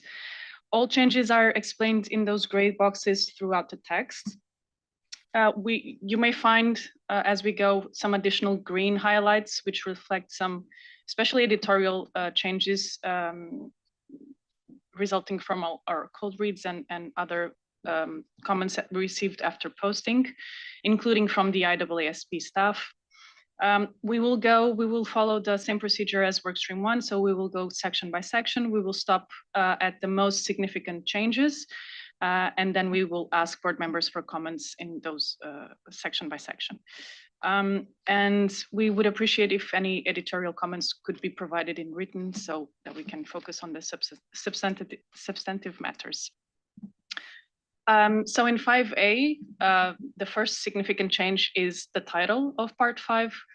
We now have a new title that is International Ethics Standards for Sustainability Assurance, including international independent standards. This is not really a material change. We previously had international ethics and independent standards for sustainability assurance, so it's very similar. The reason for this change is more of a communication perspective to make it easier to communicate with stakeholders. So, and it allows us to have an acronym to use, just like for like the IESB is using ISSA 5000, we now have IESA. And so from a communication perspective, this is the task force proposal. And then going to paragraph 5100.2b, where we have the encouragement for, or this comes after setting the scope for part 5, and what happens to everything that is not included in the scope of part 5. Then we have this paragraph that says if the practitioner is a professional accountant, then they have to apply parts 1 to 4b of the code. The rest of the code still applies. If they are not a professional accountant, then we have letter B here, encouraging them to apply the rest of the code. And then we have a list of examples where they are encouraged to do so. We have this new 6 example here regarding tax services, because as we will see later on, the new section 5380 is for tax services provided to sustainability assurance clients, and therefore, if they are providing a tax service to someone who is not a sustainability assurance client, that's where the encouragement kicks in, and they're encouraged to apply the 300 section.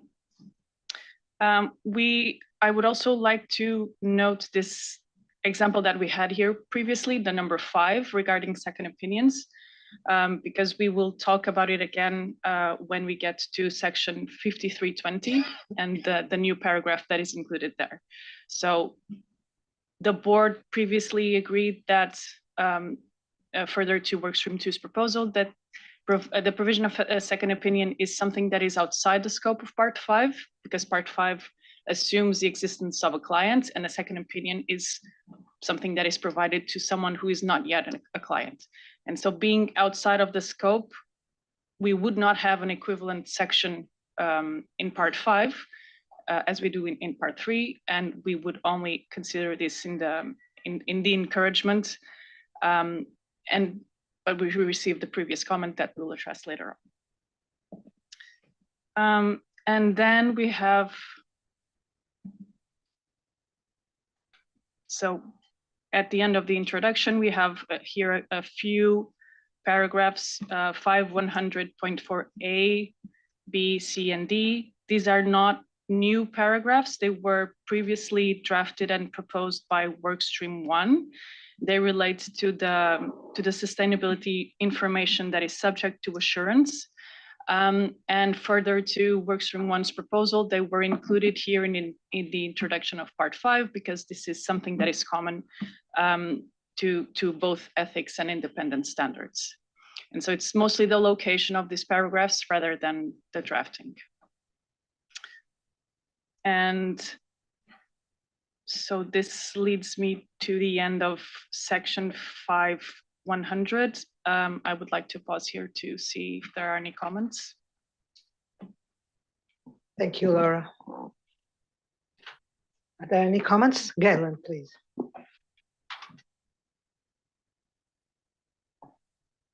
Thank you, Laura. And yesterday I made a comment about the use of the word premise and the optionality that might be linked to that that Mark brought out. And I'm looking in 50, let's see, it's on page, it's the first part of this, it's on page 3, 5102B, and then subparagraph B, where it starts out, may be applied. Isn't there an expectation that they would apply if they were to use the code? So it seems to me like, I mean, if I'm reading this, I'm saying, well, I may apply it, but if I'm a non-practitioner, maybe I won't apply it. I don't think that's I don't think that's the intent. And maybe it's a drafting convention, and for that, excuse me, but it seems kind of soft. Do you want to respond, or do you want to take other comments? Okay, Chana, please. So my comment is on the introduction of the last point 6 on tax planning. I know we are including it because of section 380, but does that create the impression that you have to only be worried if you're doing tax planning and not any other service like valuation or forensic or, so I think we should sort of say it could be tax planning or any other service, or not have tax planning at all, because all the other provisions in 1 to 5 are very generic, rather than singling out tax planning. Thank you, Chana. I think that there is a reason, an obvious reason why there is a trend, the temptation of including tax planning, but maybe your suggestion to say tax planning and other services could help, but the task force will address that. Laura, do you want to respond? Sorry.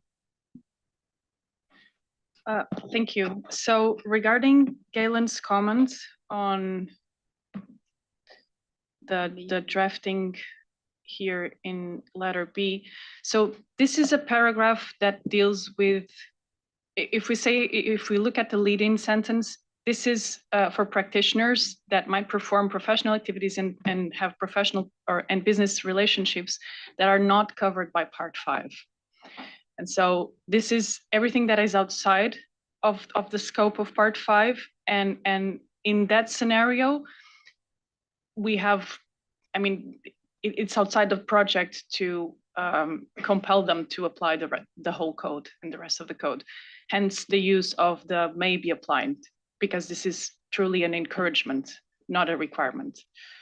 And regarding Chana's comment, thank you. I think we can discuss that with the work stream later tonight, whether to expand this example to be broader.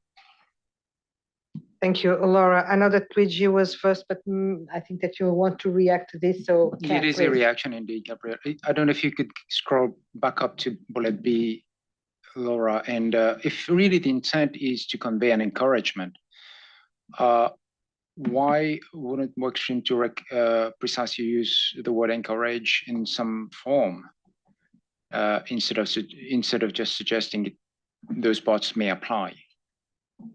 An encouragement would be a more direct message. Is encouraged. Well, I mean, it may not be particularly precise in this bullet point, but it could be the message is, those other practitioners are encouraged in those circumstances to apply parts 1 to 3 or whatever. Okay. Luigi, please. Yeah, and my comment was the same of Galen and the response of the proposal of Ken, I think, solved the matter. I also was thinking to change may in might, but let's say encouragement is probably the right thing to say. I have another comment with reference to 5100.2 letter B. I noted, I'm happy that you did not include 5,700 here. So is this a decision or it is just a missing connection? Because you say section 5,400 to 5,600. So I agree with this.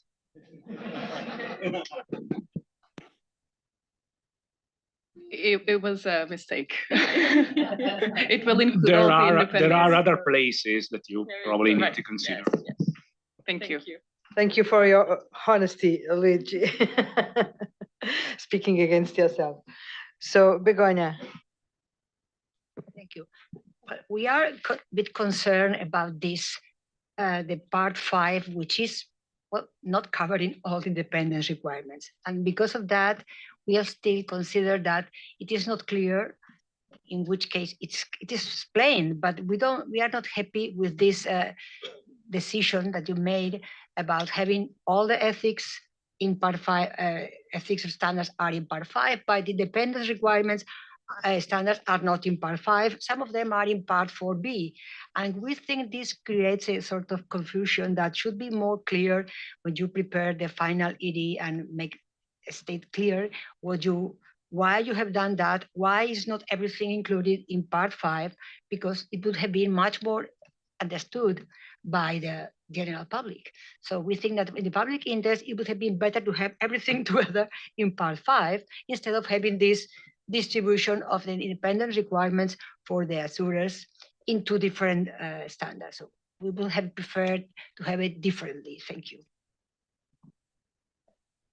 Thank you. I'll just respond on that one because in a sense, this comes as a result of the way in which we've scoped part 5 for independence. So you'll remember that the boards had earlier discussions around what should be covered by part 5 for independence, and we agreed it was those engagements that report under a general purpose framework where the information is publicly available and used for decision making. So those are in a sense the most significant engagements that we considered to catch from a public interest perspective. We recognise that there will be other sustainability engagements that are not caught within that scoping, and therefore in those situations the provisions in part 4B for independence requirements would apply. We accept the fact that there is work to do, and indeed the board's already discussed a potential project looking at 4B, but that is the rationale for it. And I do accept the fact that we'll need to make that very clear in the explanatory memorandum so stakeholders sort of understand the route. Thank you.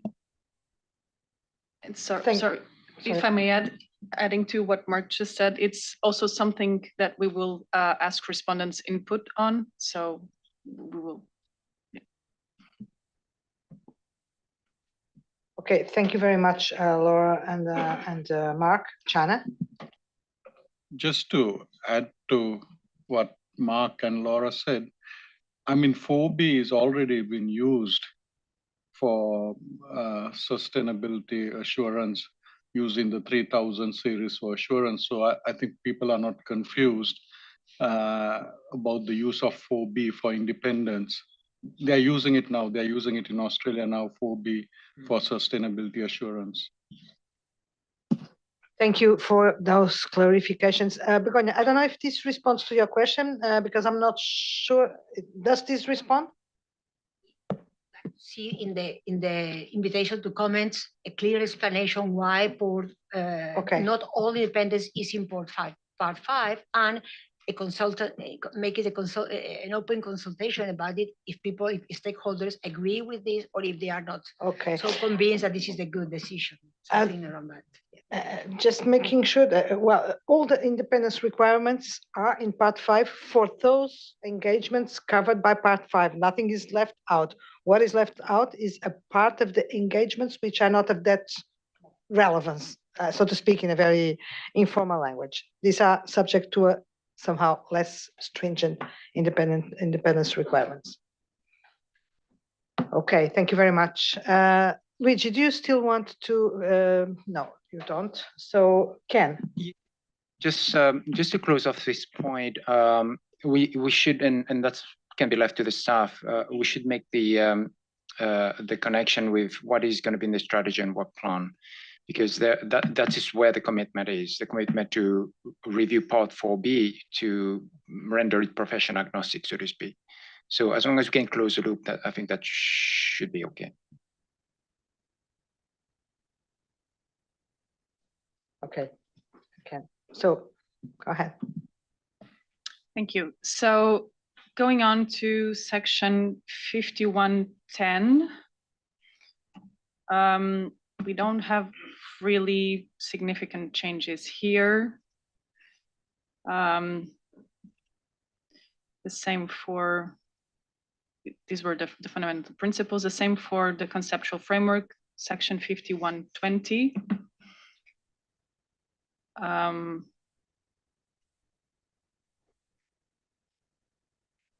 The same for the section on the breach, the equivalent to 70. So the pressure to breach the fundamental principles, section 5270.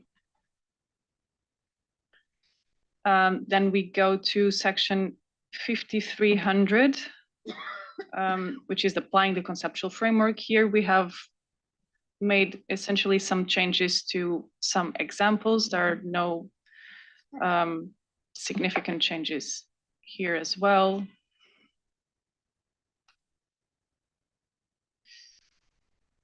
And the same in section 5310 on the conflicts of interest. And so before we turn into 5320, I would stop to see if there are any comments on 5110, 5120, 5270, 5300, and 5310. Thank you, Laura. Luigi. Yeah, thank you. Just a suggestion, because I think that there may be the need to review the flow of the paragraph. I wonder whether the 5,300 may be move right after 5,120, because we do not have anymore here the part relating to the preparers, so the professional, the PA in business, and so probably if we place the use of the approach immediately after 120, probably it flow better and it is clear.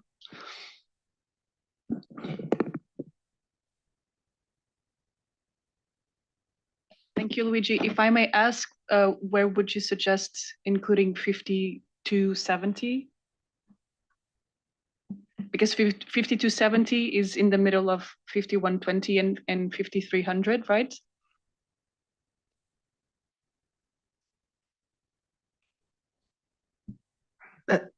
Jeff, I see that. Probably after the 300. Well, I don't know. Let's say it is for you to consider, but it seems to me more logical as a flow. Yeah, sorry, I was going to say I hear Luigi's point, and we can take that on board. But I think it's a good suggestion because it does flow in that sense. So we'll take that on board as the workstream to discuss it this afternoon or tonight. Thanks. Thank you. Chana, please.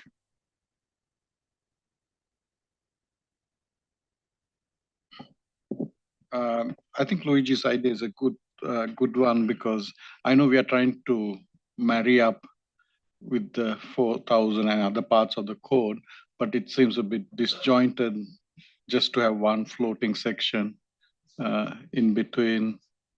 I have another point on 5 to 70.3A4.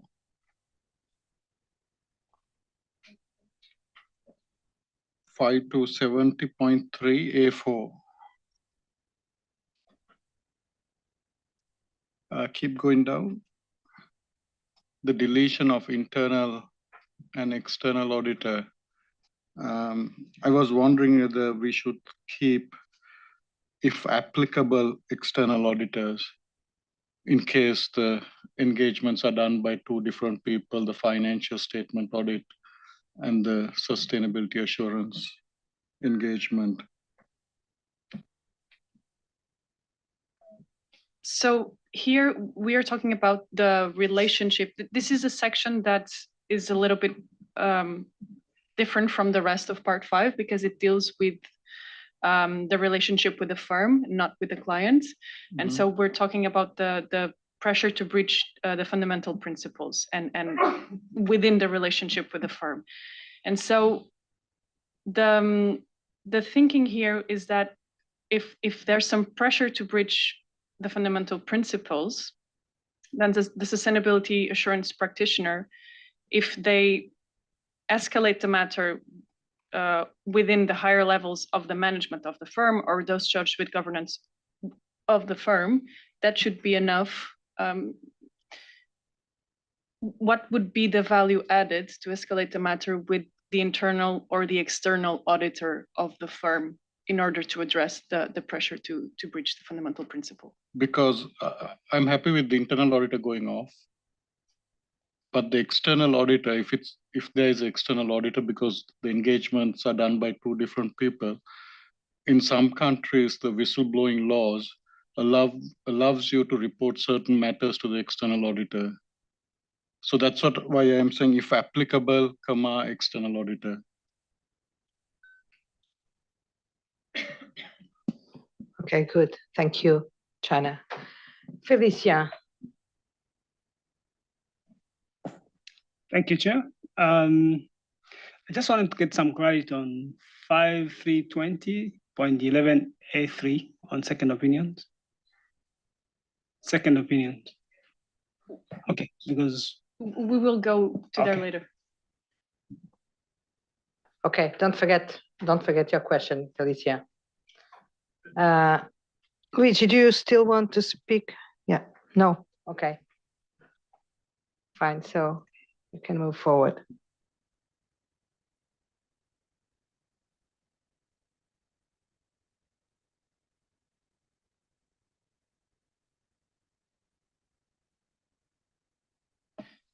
Okay, so on section 5320 on professional appointments, the most significant change is the inclusion of a new paragraph on the second opinions. So as you may recall, the background for this new paragraph was a discussion that we had in September, where the workstream proposed not to have an equivalent section 5321 for the reasons that I just mentioned, because this is outside of the scope of part 5. And there was a comment from a board member suggesting to at least include, at least as an encouragement, the requirement that is currently sitting on that section, which is this last part of the paragraph, the communication with the existing or the predecessor practitioner. So the work stream took that comment on board. We've considered several locations for this new paragraph. We thought that if we are to include it, it should be maybe at the end of this section. Ultimately, the work stream suggests not to include this paragraph because, again, if the rationale for not including equivalent section 321 is because it's outside the scope of part 5, then addressing second opinions elsewhere in part 5 seems a little bit inconsistent. We already have that encouragement or that example on second opinions in the encouragement in the introductory section. And also having only this paragraph addressing a specific thing without further context of a full section, it does seem a little bit odd. So the way this was drafted was giving as much context as we could within a single paragraph and mirroring what we have in or certain parts of section extant section 321. But we ultimately propose not including this paragraph for the reasons just stated and included in the box here. But I would pause here for any comments on this section 5320, including this paragraph, but not only. Thank you, Laura. Comments from board members?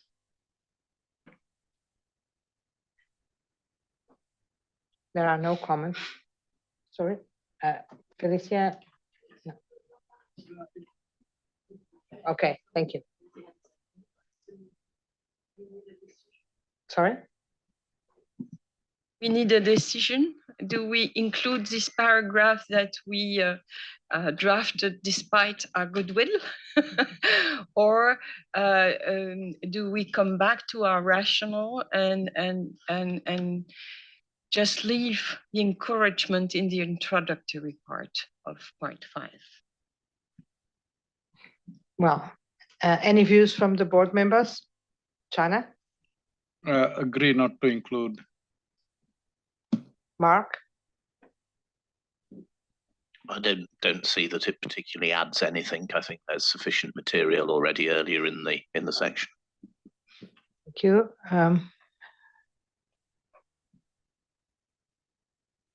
So no other comments. Well, is the board comfortable with the opinions that have been expressed? Okay, so I think you have the response, Christelle. Thank you so much. So moving on to section 5325 on engagement quality reviews. We have a couple of changes here regarding the drafting of certain paragraphs referring to quality management standards. These changes were made following the change that was also already addressed by Workstream 1 on the fact that ethics standards are not premised on quality management standards, rather assurance standards are. And so we just redrafted a couple of paragraphs that are mostly in this section. There is also one in section 5120 to just not mention ISQM 1 and 2 as the quality management standards, but as an example rather. And so moving on to 5330 on fees, there are no really significant changes here from the draft posted in September, and the same for section 5340. And so I would perhaps stop here to see if there are any comments on 5325, 5330, and 5340. Galen, thank you, Laura. Oh, Galen, please. Yeah, so Laura, on the cooling off, maybe I'm missing something, but so we don't specify the cooling off period in here, or where do you look to that? Since I noticed that it's struck out here, the reference to 2 years. Is it sort of optional? Is it this paragraph? Yeah. Yes, in A3, 25.8 A3. Yeah. So we struck that off and added as an example at the end of the paragraph, saying that. So there's no requirement, it's just an example? No, it's an example of a quality management that requires a cooling off of 2 years, because what we said for the extant drafting of this paragraph is a requirement by another standard. Okay. Which is ISQM 2. Okay.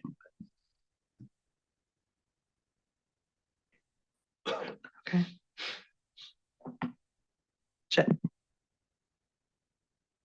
Jeff. I'm sorry, I didn't want to add to more confusion. I was just going to repeat exactly what Laura has said. We just redrafted that requirement from ISQM to just slightly differently. So there's no real change. Thank you. Laura, back to you. Thank you. So moving on to 5350.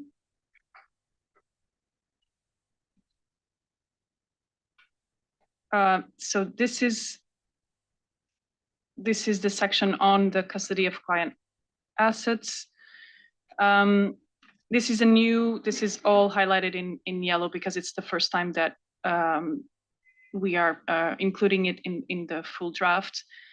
This was also added further to following the discussion in September to include this section. There are no really big changes here from the extent section. It's a very small section. There's just one point I would like to note, which is same as we did in a previous section. The workstream considered adding a paragraph at the end of this section, pointing out, reminding users of the code, notably those who are not professional accountants and are not as familiar with the code, to remind them that there is a prohibition to assume management responsibilities in the independent standards.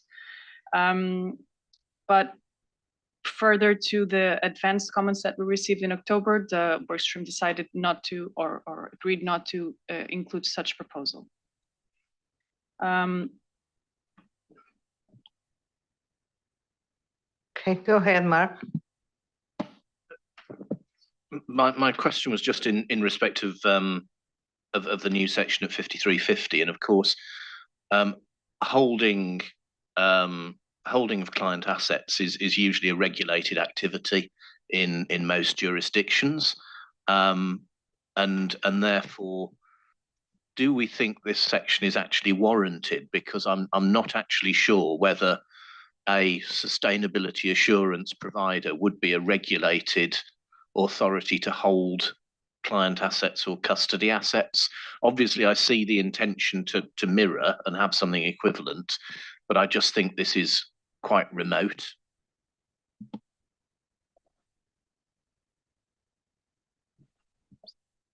I might, yeah, I had the same reaction as you did, Mark. This certainly has a place in financial auditing, but I'm not sure how it relates to sustainability.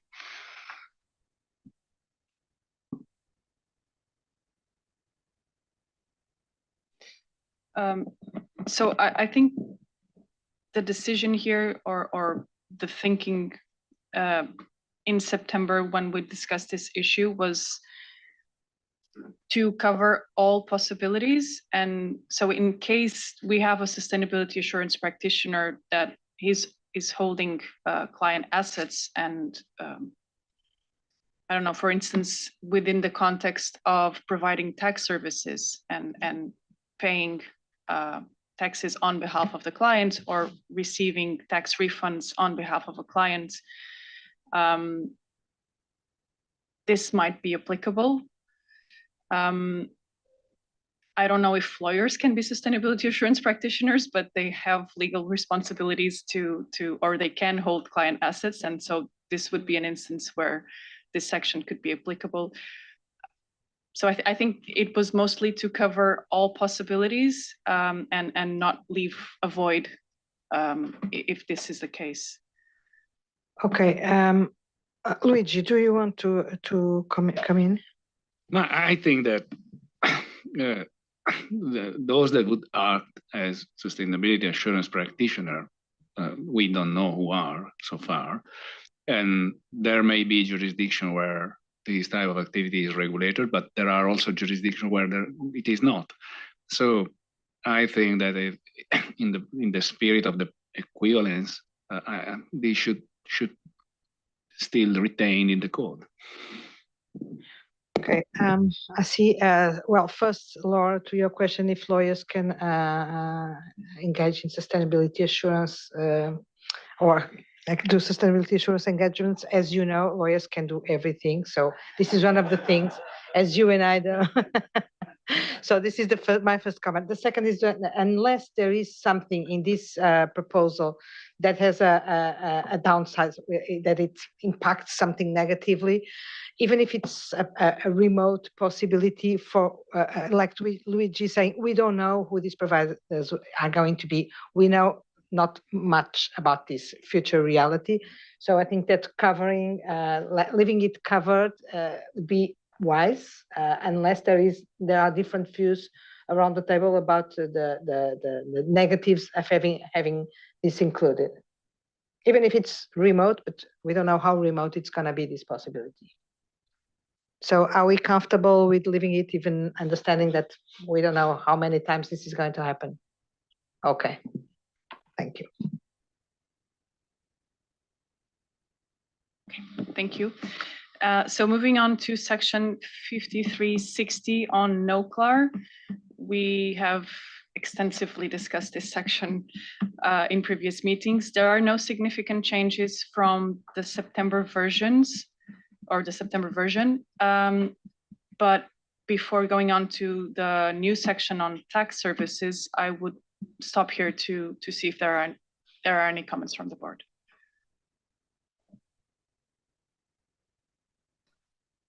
No comments, it seems. Okay. Okay, so moving on to this new section 5380 on tax planning services. So just a little disclaimer before we go in. This section, unfortunately, is not entirely consistent with the 380 that was discussed with that was posted and discussed by the task force, because we were working in parallel and there were some changes after the sustainability task force posted their papers. So my apologies, but just to let you know that those discrepancies are not relevant from a sustainability assurance perspective.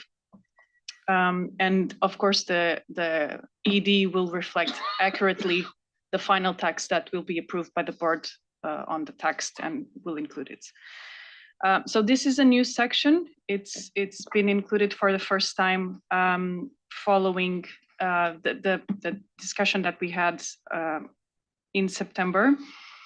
The workstream 2 has the view that tax services are an example of professional services that can be provided by the sustainability assurance practitioners to their sustainability assurance clients. And this is related to the fact that the scope of the ethics standards includes not only sustainability assurance engagements, but also other professional services that the practitioner can provide to their sustainability assurance clients.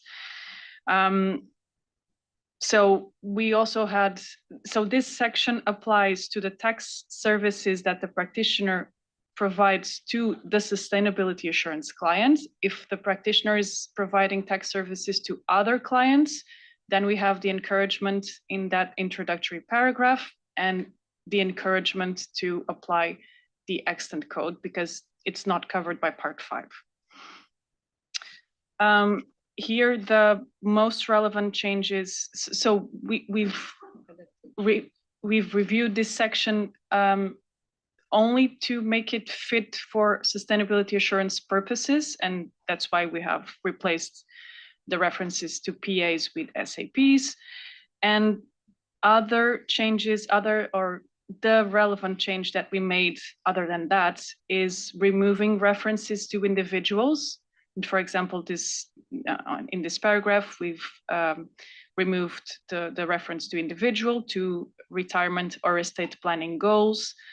There are some other paragraphs where we've removed references to retirement or personal considerations. And this is because under part 5, the sustainability assurance client will be an entity, will not be an individual.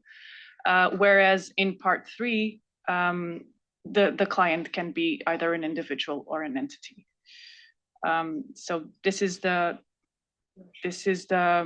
most relevant change. There is another change here on paragraph 5380. Sorry, it's above 5380 10 A2.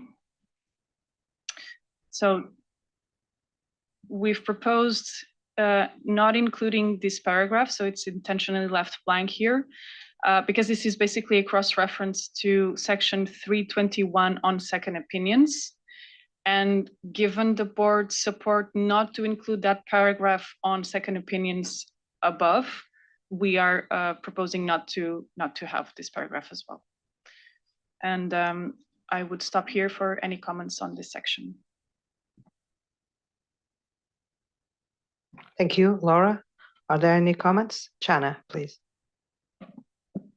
I have a comment on 5380 14A1. So it's the deletion of the profession. So why was profession deleted? Are we sort of saying sustainability assurance practitioners do not belong to a profession?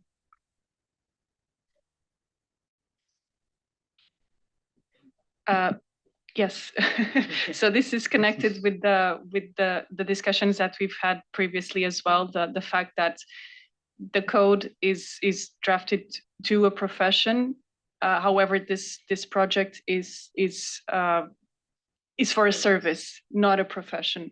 And sustainability assurance practitioners they necessarily don't belong to the same profession or a profession, and some might not even belong to a profession in the traditional sense, or even to a regulated profession.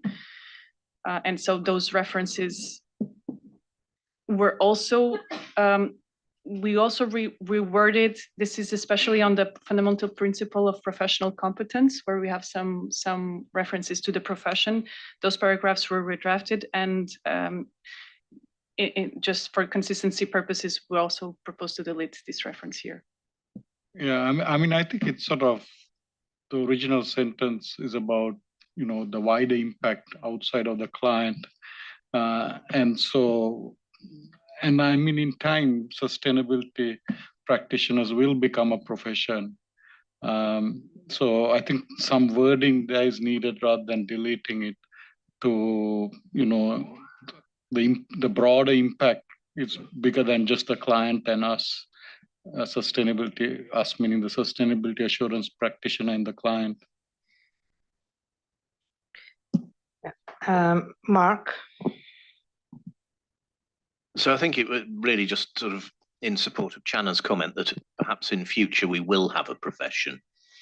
And I think, from an enforcement perspective, having something in there that is bringing the profession into disrepute or bringing a profession into disrepute is quite a helpful sort of enforcement mechanism. So it may not be entirely relevant now, but it may be in future. Sanjeev. Lawrence, to add what Chana said, if you look at 5380.14, we are saying in the second sentence, the sustainability assurance practitioner shall exercise professional judgment.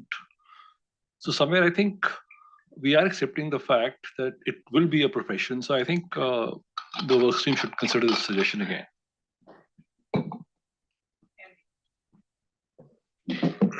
Yeah, no, didn't strike me when I read it, but I think I sign on to that what this is getting at, assuming someone does tax planning services, is getting at not just the client, but something bigger than the client. That's what the importance of this stand back and consideration is.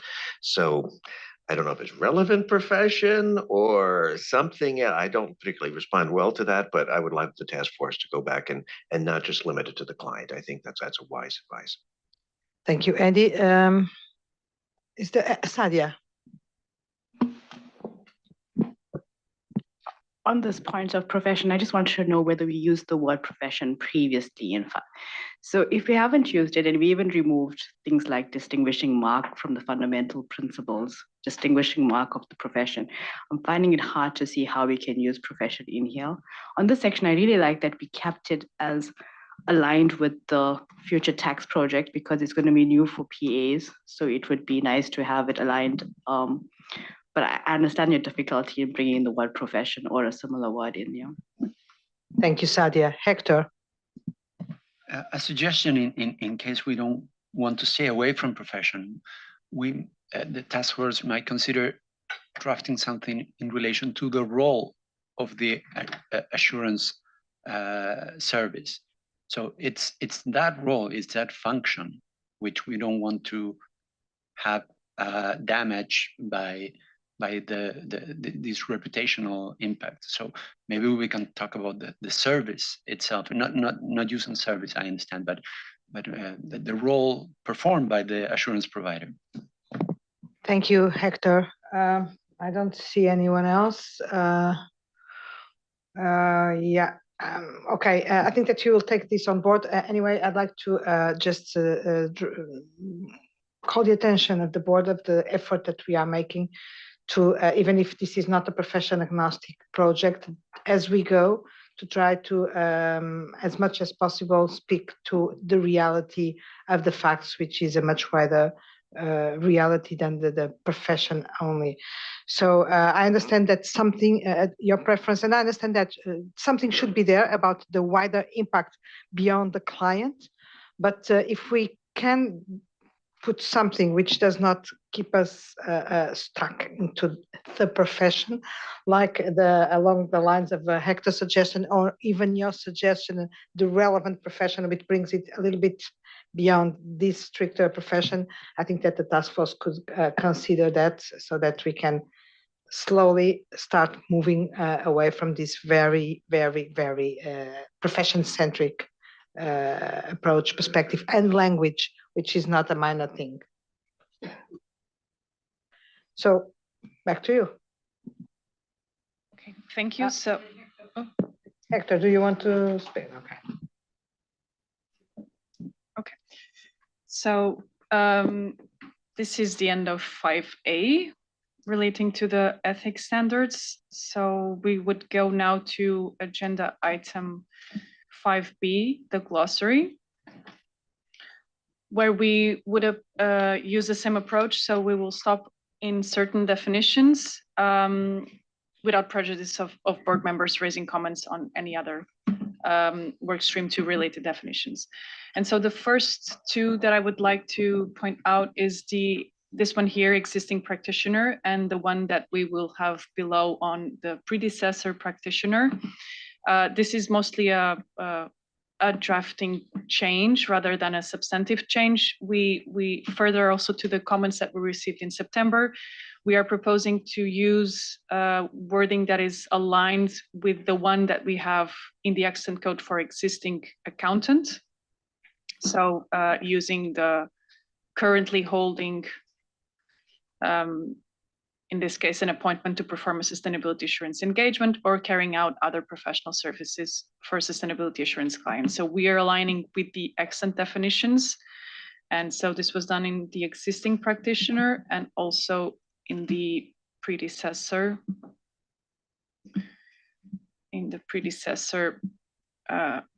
practitioner. Again, who most recently held an appointment to perform a sustainability assurance or carried out other professional services. On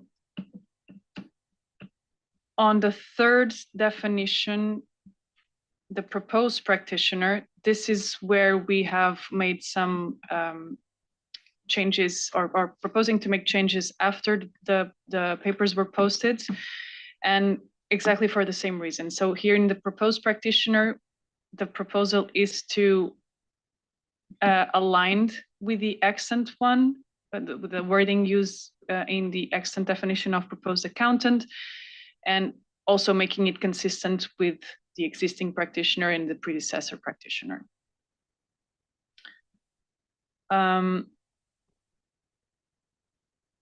So, and just a final note on the definition of sustainability information. We have not made any changes to the draft that was discussed in September. There are some, the gray box underneath here explains, even though there were some comments from the board regarding the cultural matters, that are expressly mentioned in the definition that is used by the IESB. The workstream considered that not only cultural matters might already be included in this reference to social, but it's also, given that the IEESB has included their definitions in the exposure period, and they are now receiving comments and will possibly revise their definition. We just thought that for now we would keep this proposal as is, and it's a matter to continue coordinating with the IEESB. We also received an additional comment from the IEESB staff on this definition, pointing out that in their exposure draft, they explain why we're having different definitions and how they are aligned. They expect our EM to do the same, which it will. And they also suggested including or saying here at the beginning of this definition, instead of saying simply information, using the reference to subject matter information about the opportunities, risks, etc. So the workstream considered this comment from the IEESB staff, and we understood that, or we believe that this would render our definition a little bit too technical, again, because we are talking about a subject matter information. This points out to the assurance world. Also, the fact that our definition in the IESBA code should be useful not only for assurance purposes, but for reporting purposes. So it should be broad and not specific. And yeah, and that's it from the definitions. I would like to pause here for any comments from the board regarding these definitions in particular, or other workstream 2 related definitions. Thank you, Laura. And I'd like to highlight that this is important. We have been discussing this definition in particular since a long time. And I think that it's important that the board looks at the definition and considers itself comfortable what is there. And namely, if this is consistent with our vision and our strategic approach to this work. This is much more than a definition, I would say, and we have to be very careful in everything that we put in there or leave out there, because this is gonna be one of the topics that will drive the stakeholders' attention. It's gonna be an important element of scrutiny about how profession agnostic our proposals are or not. But also this idea that this has to be broad enough to cover reporting and assurance, and this has to be framework neutral. We have to walk the talk, and when we say that we are framework neutral, we have to test this against the proposals that we are making. So I'm happy that you are mentioning that this is going to be well explained in the explanatory memorandum. I'm not looking at Begonia. I'm now looking at Begonia because I was not seeing you.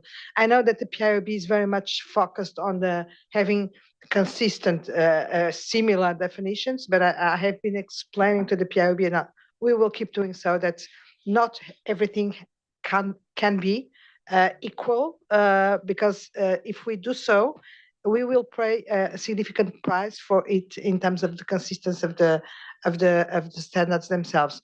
We will thoroughly explain where it is different, why it is different, but for the benefit of the quality of the work that we are doing. It's not their definition is worse, it's just that we cover different scopes. We have different purposes in terms of what we are doing.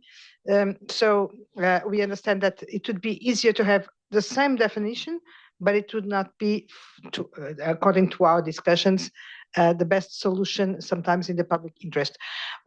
In addition, it's important to note what Laura mentioned about the effort that is being done to get closer, that two boards have more consistent definitions, but still I'm not sure that it is the right approach or objective to at all costs have the same definition. So this is to say that it's important that the board feels comfortable with this? And if not, that comments are made so that we can work on that. Sadia. So I would like to support the task force with not changing that to subject matter information. More than just keeping it technical, I think it could be confusing because only 4B uses that term at the moment and then it's defined. I think if you explain that in the extension memorandum, it's a more substantive point than rather just understanding. I also note that the definition of the IAASB is out for exposure and ours will be out for exposure, and I'm sure we'll learn from each other. So I also support not aligning it at the moment. Thank you, Sadia. Mark. So firstly, I'm supportive of the definition that the task force proposes. I think one of the challenges for us is that sustainability information will continue to change and change quickly. And one of the things that I'm very mindful of is that although the initial focus of sustainability information has been very climate and environment related, it will expand into wider ESG reporting. And I think the definition that's there, and in particular that's there in bullet B and in A1 is very helpful in that respect. So I think that what's there will not date quickly, and I think that's an important consideration. Thank you, Mark. Begonia. Well, Gabriela, you already said what I won't say. We would have preferred to have common definitions.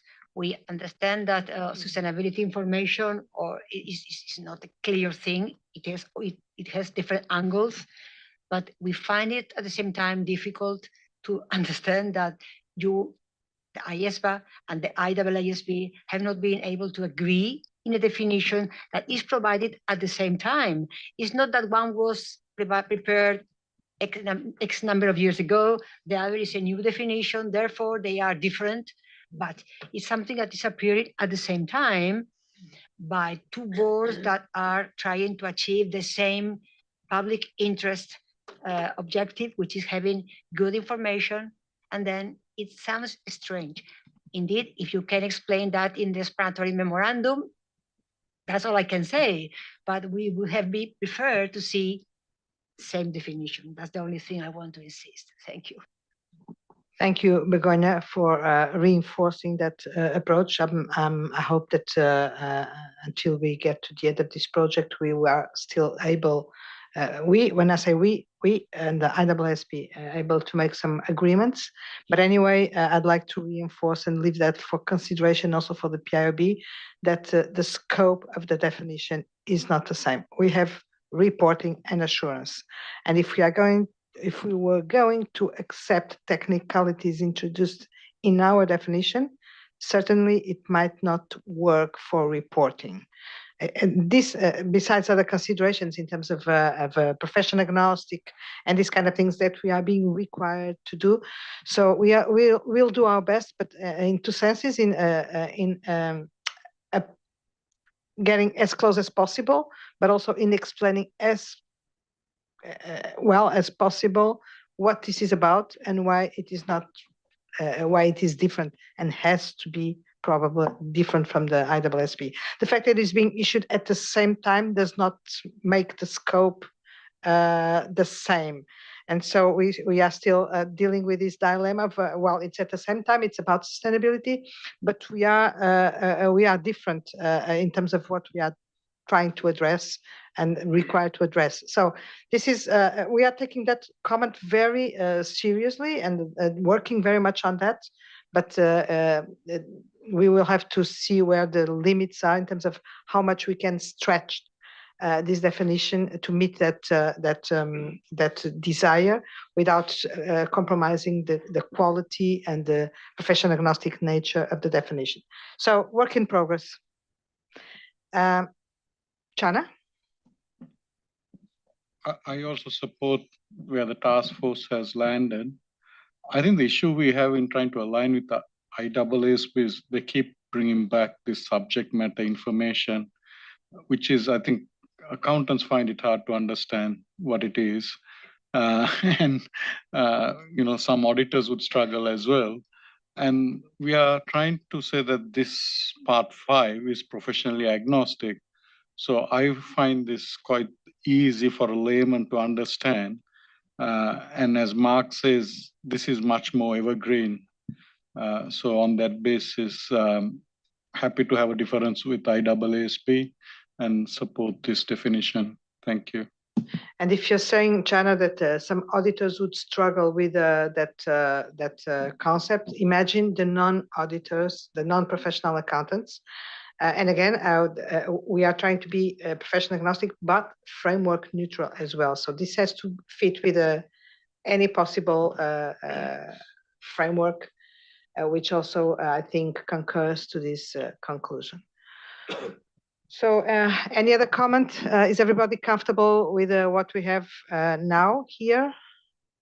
This is really a central topic, so I'd like to be sure that everybody agrees with this. Okay, thank you. Back to you. Thank you. I would now pass the floor to John to go through 5C and 5D. Thank you. Okay, thank you, Laura. I'll just share my screen.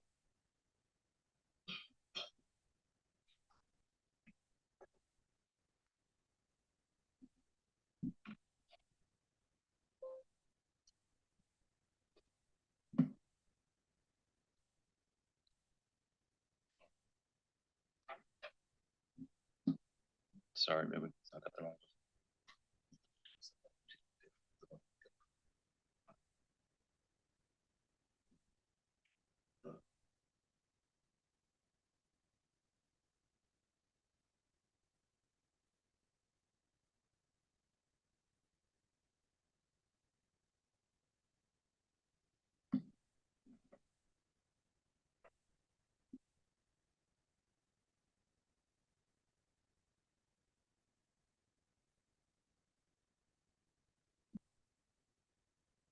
Sorry, I'm just having an issue with the sharing. Just bear with me a sec.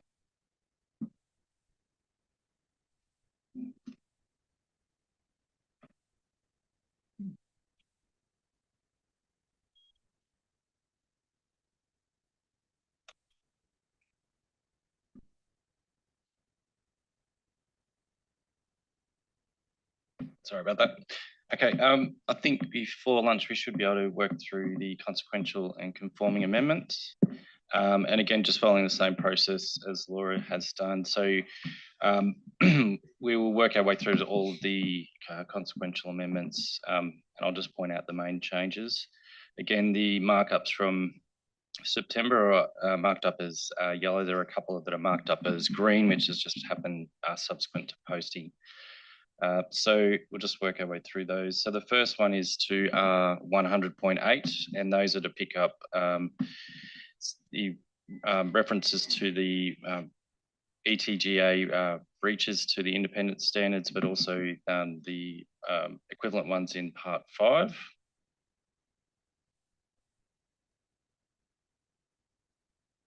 In Section 120, just minor amendments to reflect the changes to the name in name to Part 5 and other minor editorials.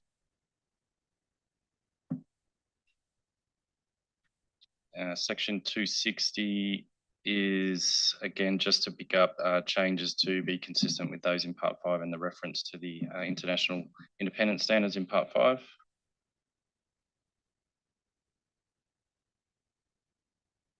Similarly, in Section 300, just changes to reflect the changes to the name of Part 5 and also to include the reference to the professional accountants in public practice in that last dot point or bullet point there, just for consistency with the drafting and the other bullet points.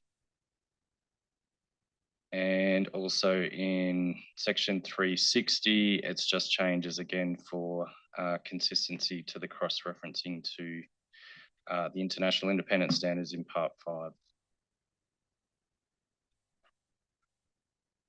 So we'll just pause there and just see if there's any comments in relation to the proposed conforming and consequential amendments. Thank you, John. Any comments from the board members? No? Thank you. Okay. So did we want to pause there for lunch? Well, before we start yes. reporting? No, I'm just because we're now going Okay. into the reporting section. Okay, so we still have 20 minutes, but I think that we can pause 20 minutes earlier.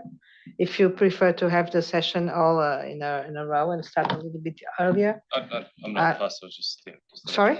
I'm not fussed. I just thought I'd check if you wanted to try and get it all in one session. I wonder if we could just keep going, actually. Okay, I was just like. Ken has a different view. I was going to suggest it all depends on whether the food is there. So with that threat, I think it's better to keep it going. We can check. So. Okay, well, we can smell it. Yeah. Okay, well, Christian is saying yes, it's there. So. Okay. Yeah, but we're supposed to have a task force meeting at lunch. I'd rather we keep going. Jeff, isn't that what you were getting to? Yeah.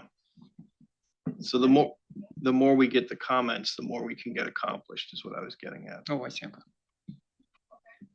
Well, I'm fine with any option. So if it's the preference of the task force, of course. So we will go for another 20 minutes, 21. All right, no problems. Thanks. So yeah, just obviously just reiterating what Gabriella said at the start, that we're now looking at the extant code and revisions to the extant code in relation to incorporating aspects around sustainability reporting and to ensure it remains relevant and applicable for sustainability reporting. And again, the markups are in yellow from what was at the September meeting, incorporating our responses to comments at the September meeting, as well as advanced comments that were received in October. And again, we'll just follow the same approach. We'll work through each of the sections and then just pause and see if there's any comments on those. So in section 100, the only change is just to 100.3. We're actually wanting to revert back to the drafting at the September board meeting in that instance. So that's the only change in section 100. So I'll move on to section 200. Only one minor change in a couple of paragraphs there to 200.6A1E, just to use a more narrower example in those two bullet points there, more consistent with the extant drafting. So maybe I'll just pause there before we go to section 220, which is where the more substantive changes are, and just to see if there's any comments or. Okay, thank you, John. Any comments?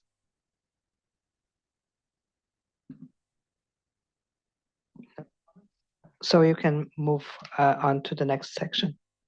Yeah. So yeah, section 210. Sorry, there's no changes from the September board meeting. So just moving on to section 220 on the preparation and presentation of information. In 220.3A2, there was an amendment there to pick up on a IESBA participant's comment around making sure that paragraph is broad enough for sustainability reporting to capture things like services and products.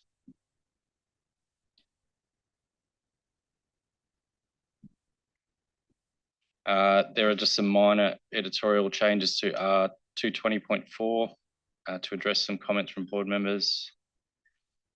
The example in 220.4A1, a number of amendments have been made to that paragraph to address comments from the board members at September, as well as some advanced comments.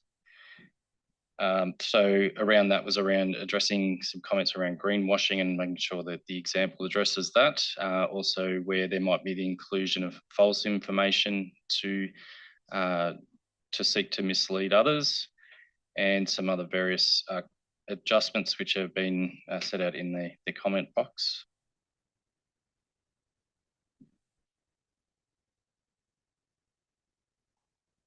Paragraph 220.4A3, the original drafting had referred to without assessing whether there are deficiencies in the accuracy and quality of the supplier's data. So there was a bit of discussion around that at the September board meeting, and the workstream 2 took that away and looked at some of the provisions around objectivity, undue reliance, also around inquiring mind, and with the inquiring mind having to look at considering the source relevance and sufficiency of the information. So we incorporated that instead of so as to link back to existing material rather than creating a potential unrealistic threshold for the PAs. In 220.5A1, there's been various amendments to the examples around consistency of drafting for extant with the extant examples. We've removed one of the examples which is already incorporated in the 8th bullet point there, which was a similar sort of example. So we've taken that one out. And the forward-looking example, we've looked to address a lot of the comments that came out at the September board meeting, but to make sure that we maintain the intent that it's broad enough to cover both financial and non-financial information. And then the other sort of main change in section 220 is in which is in 220.11A1 and mainly through workstream 2 discussions there, we wanted to rearrange some of the content so that we could maintain a couple of the bullets as per the extant application material, and also just to streamline that second bullet point. So I'll pause there on section 220 just to see if there's any comments on the proposed changes. Thank you, John. Chana? In 225A1, if you can go there, John.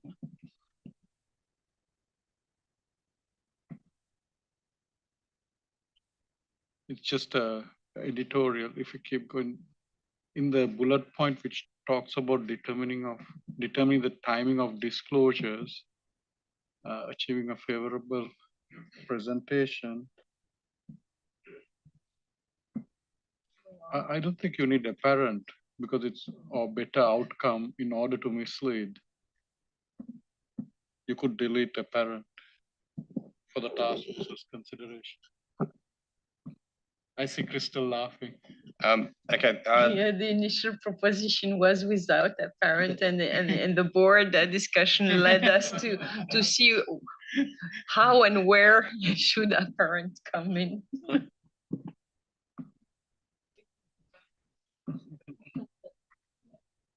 So yes, that was added to address a board member's comment. Hopefully not mine. That's all right. We'll have another think about that. Thanks, John. Well, any other comments?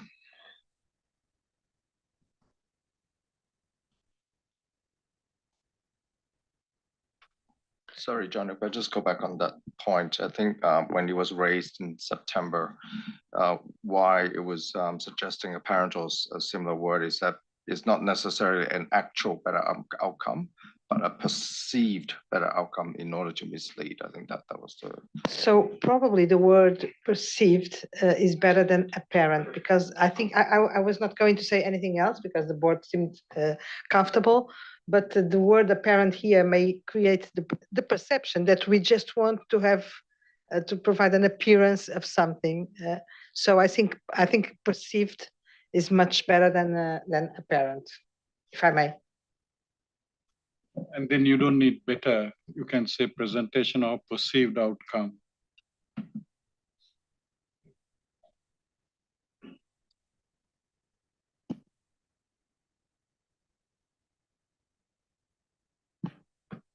Could we argue that a better disclosure to get to a perceived worst outcome is a bit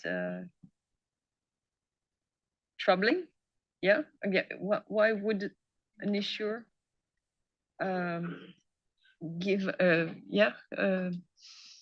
So you want to retain better, is it? Yeah, I mean, okay. It's just that a perceived outcome, there is always perceived outcome. So which one is problematic? Okay. No? Yeah. Okay. Any other comments? Okay, John? Okay, thanks, Gabriel.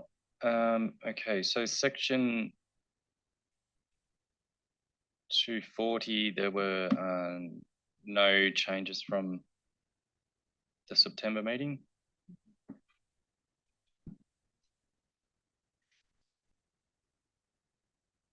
Two 270.3A4.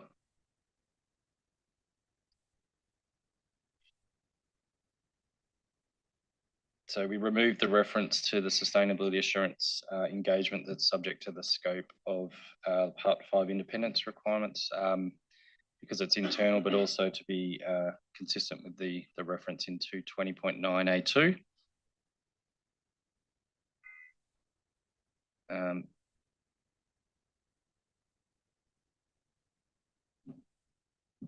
Section 300.6A1B as a minor amendment there, which is consistent with the change that was made to Part 5.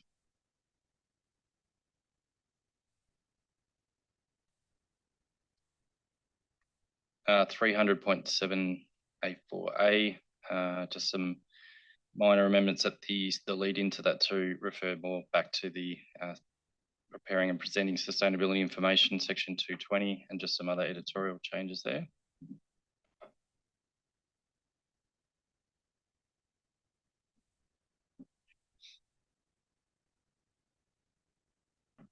Um, 310, again, just a change for consistency with the wording into section 220.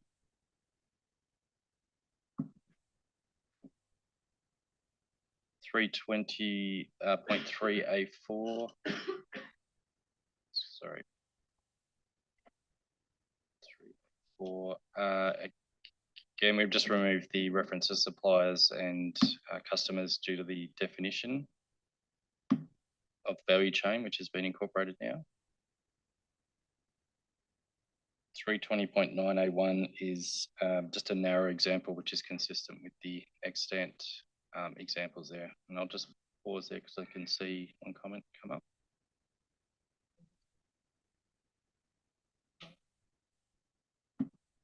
So one comment, John, and it's just in respect of 310.4A1. In the final bullet, it says preparing or presenting sustainability information for a client while also being a board member of a sustainability advocacy group. I don't know necessarily whether many of them are so formally constructed as to have boards. So it might just be better to say being a member of a sustainability advocacy group. Okay, thanks, Mark.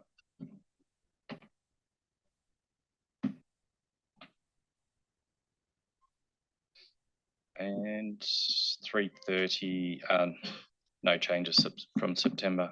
So that takes us to the end of those. So yeah, any other comments? Any other comments? Luigi?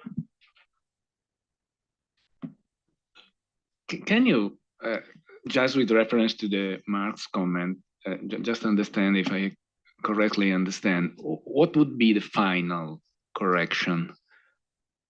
Because I wonder whether it is too broad, because advocacy group may mean thousands and thousands of people.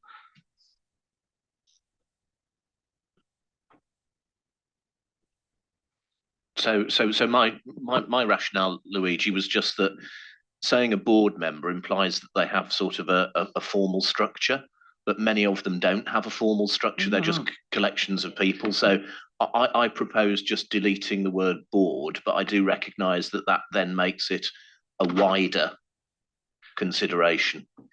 No, and I agree with the concept of the board. I wonder whether just deleting the board, the word board, this would mean that we have an explosive situation, not manageable in certain situations. So I wonder whether we could make instead a reference to a more generic governance body or something like that. Because at the end, if you are a member, just let's say one of the many thousand, I don't think it is an issue. Thanks, Luigi. I was going to make a similar suggestion around governance. With leadership roles or something like that. Okay, any other comments? Luigi, do you still have something? No. Okay, so John, shall we stop for now? Now, so let's stop now for lunch, and we will get back at 1:50. Okay, 50 minutes past the hour. Very generous.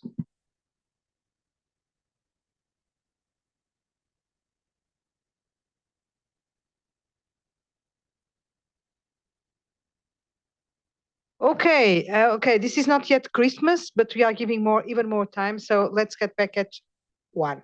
Sorry, at 2. No, because I know that everybody loves being here. So I was inviting everybody to kind of speaking seriously. We'll be back at 2.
Okay, welcome back. I think that the board members are all here.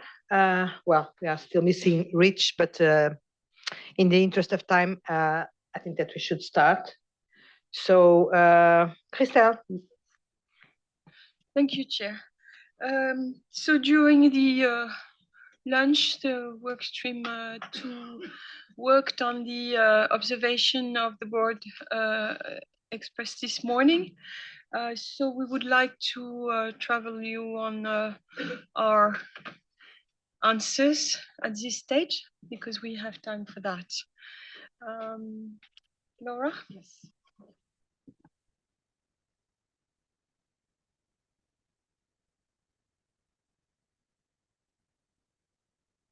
Okay, thank you.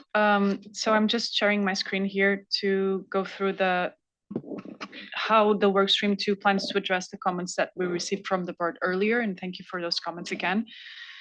So the first comment was, it's actually before this one. It was here on 5100.2b letter B, instead of saying may be applied, to make it more obvious that this is an encouragement. We will do that. This requires a little bit of drafting because we need to change the leading, but just to let the board know that we will do it for the turnaround version. Then the following comment is in respect of this example, still in the same paragraph, the example regarding tax planning services. We acknowledge the comments. The the reason for including it and our proposal to leave it here is that, so this is about the encouragement for non-PAs to apply the code in specific circumstances. So the lead-in sentence ends with, this includes circumstances where the practitioner, and then we have a couple of examples leading back to the sections that we have in the extant code. For instance, this first one relates to section 220 on the preparation of or presentation of information. The conflicts of interest is 210, I think. The inducements, again, I don't know the sections by heart, but these are all sections in part 2. And this would be 380. And we considered expanding this example to include, as suggested, other services. The thing is, the lead-in of this paragraph is all about those other services, right? Because we are talking about,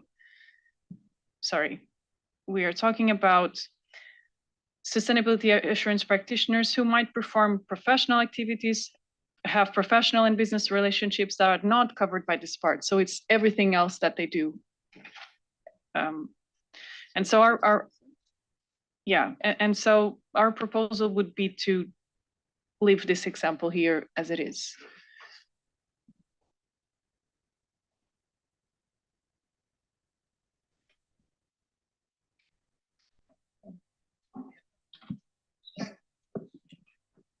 So maybe in the explanatory memorandum, because I can see how the word includes in the lead-ins includes other things as well.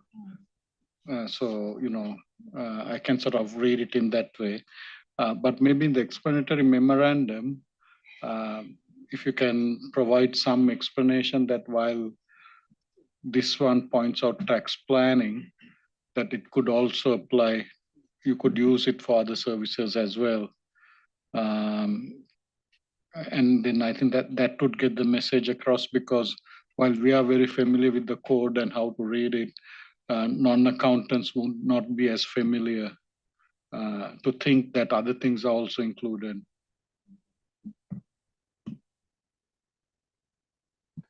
Okay, thank you for the suggestion that the task force will consider. Laura. Thank you. So the following comment relates to the location of this section 5270. So the workstream also considered the best location and the comment that was provided. One thing that we considered is that one of the objectives of part 5 is to mirror the same numbering that we have in the extant code, especially to aid professional accountants who are familiar with the extant code and the numbering of the provisions to find the equivalence. If we move this section, we will have to change the numbering as well. And that's why the workstream's preference would be to leave it here where it is. If the board still prefers to move this section, our suggestion would be to move it to the end of the ethics standards in part 5. And so it would be after the new section on tax, the new section on experts, probably create a new section 5391.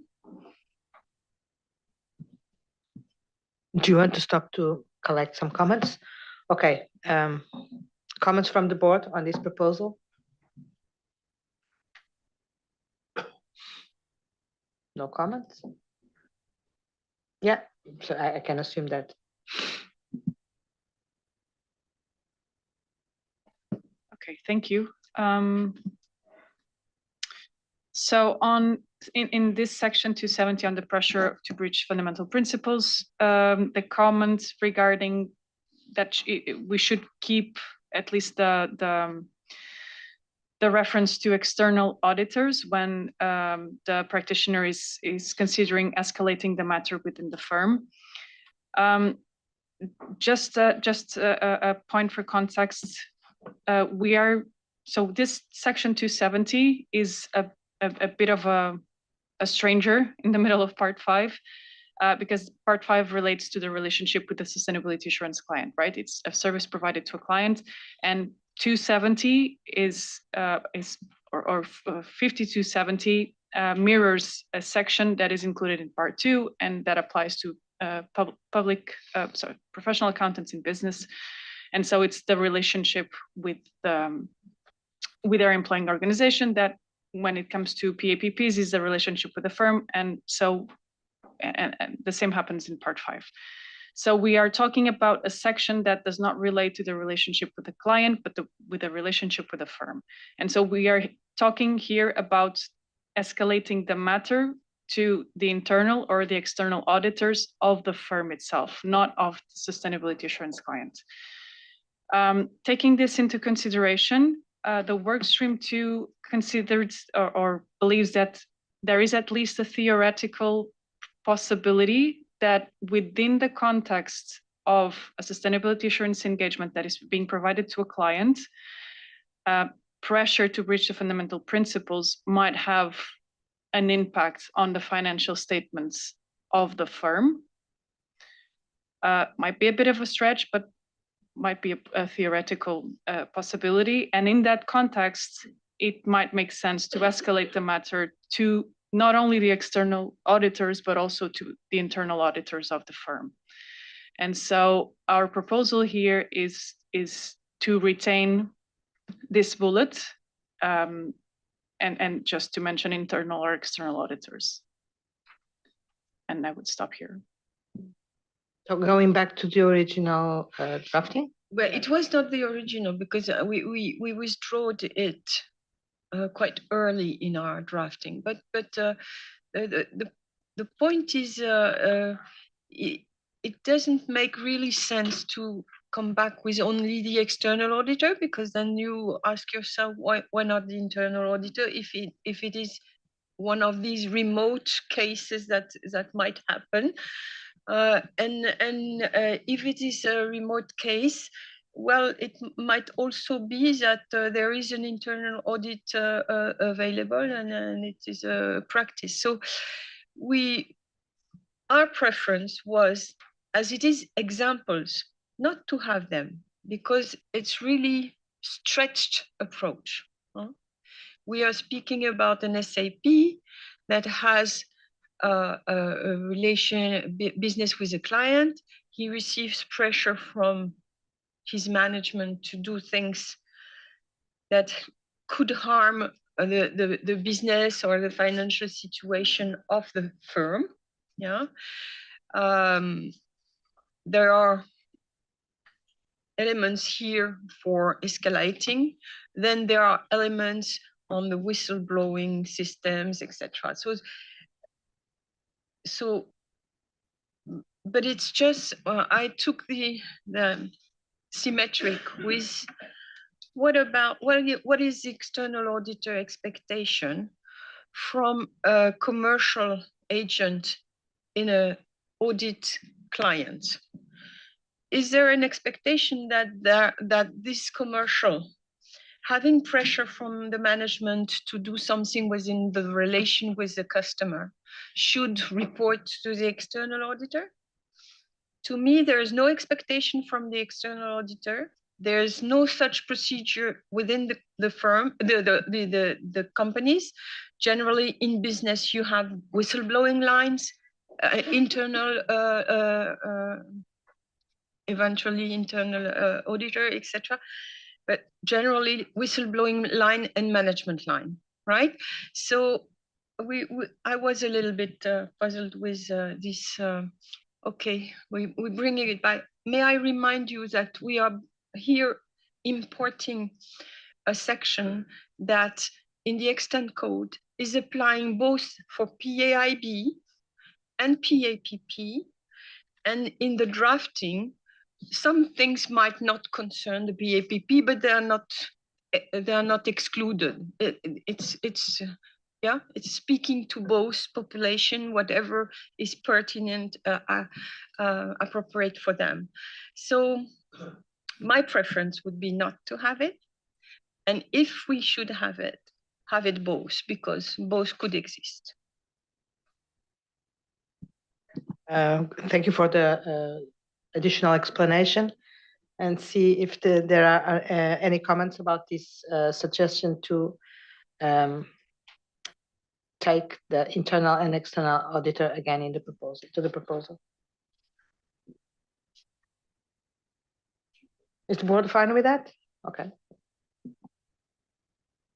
Okay, thank you so much. So the next comment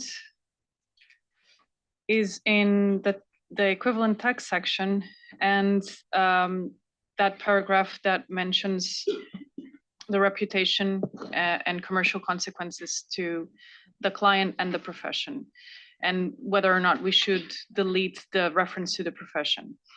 So again, as a way of context, and as Sadia pointed out, we have deleted all references to the profession in part 5. Again, because this project involves a shift of focus. We are no longer talking about a profession, we are talking about the provision of a service. And so, and taking into consideration that the providers of this service might not belong to a profession in the traditional sense, might not belong to a regulated profession. And so focusing on the service was the priority. And all references to the profession, and especially in the fundamental principles, where we had, for instance, the discredit of the profession, we have replaced those references with the discredits of or the impact, or how the public trust in sustainability information that is subject to assurance is affected. So instead of talking about the profession, we talk about the public trust in the sustainability information subject to assurance. And so to keep, to be consistent, this would be our alternative drafting. However, the workstream 2 has discussed this possibility and proposes to not to use this alternative and just not mention the profession in this paragraph. Because if we look at this paragraph, and especially the second half of it, this last sentence, this only refers to the client, not the profession. So the first paragraph, the first sentence mentions the client and the profession. The second sentence only refers back to the client. And the impacts for the profession, which we can say that what's underneath this, what's implicit here is the public interest, are already covered by the previous paragraph, the requirement when we talk about the way that stakeholders might view the arrangement. And so we are talking about a paragraph that is application material. We are saying that that those consequences might relate. We talk about the client and the public interest, that is subject to that underpins this service and this project, would be implicit here in this previous paragraph. And I would welcome comments. So the suggestion at the end is to leave it as it was. Okay. Hector, please. It makes sense to rely on the first paragraph, I understand. Maybe you want to add in the first paragraph or discredit the provision of assurance of sustainability information.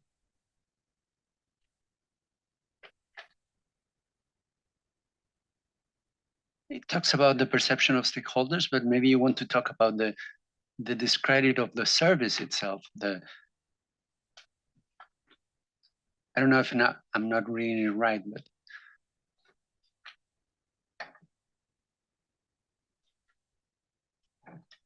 just as a compromise.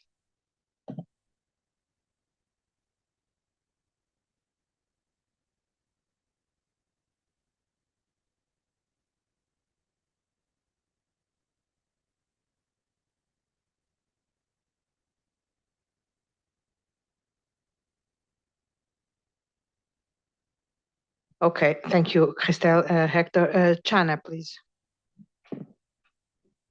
So, I think we have a real life situation now about the damage it does to the profession in respect of tax matters in Australia now, which has been running for nearly 9 months or more.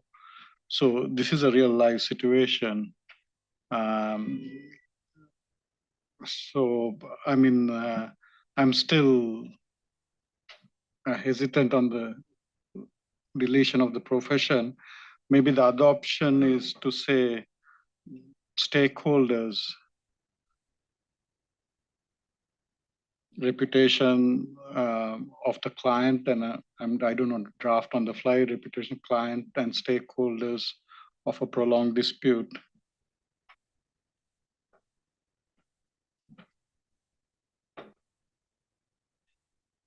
I'm sorry, Chana, is your suggestion to replace and the profession with stakeholders? Well, if the task force is not happy to keep that, or as Andy said, relevant professions or something like that to make it more generic. I am not fast just because we deleted the profession in all the other places that we need to get rid of it here as well. So the alternative I'm suggesting, a bit along the lines of Hector, is you build something talking about the reputation of the client and then bring in like other stakeholders in the ecosystem. I'm just giving a suggestion for the task force to consider. So if I may add, when we think about the profession and how it translates into part 5 and the provision of sustainability assurance, I think we're not talking, and we heard the comments about we don't have a profession per se right now, but it might evolve and we might have it in the future. We might, of course, but I think we are talking more about service providers rather than a profession per se when we talk about sustainability assurance. So, and I think it's important not to confuse the two, because service providers are not necessarily or do not form a profession. I think we should get hung up about the profession because already CFA is running courses on ESG and things. It's just a matter of time before there is a profession for sustainability, and it might happen by the end of next year.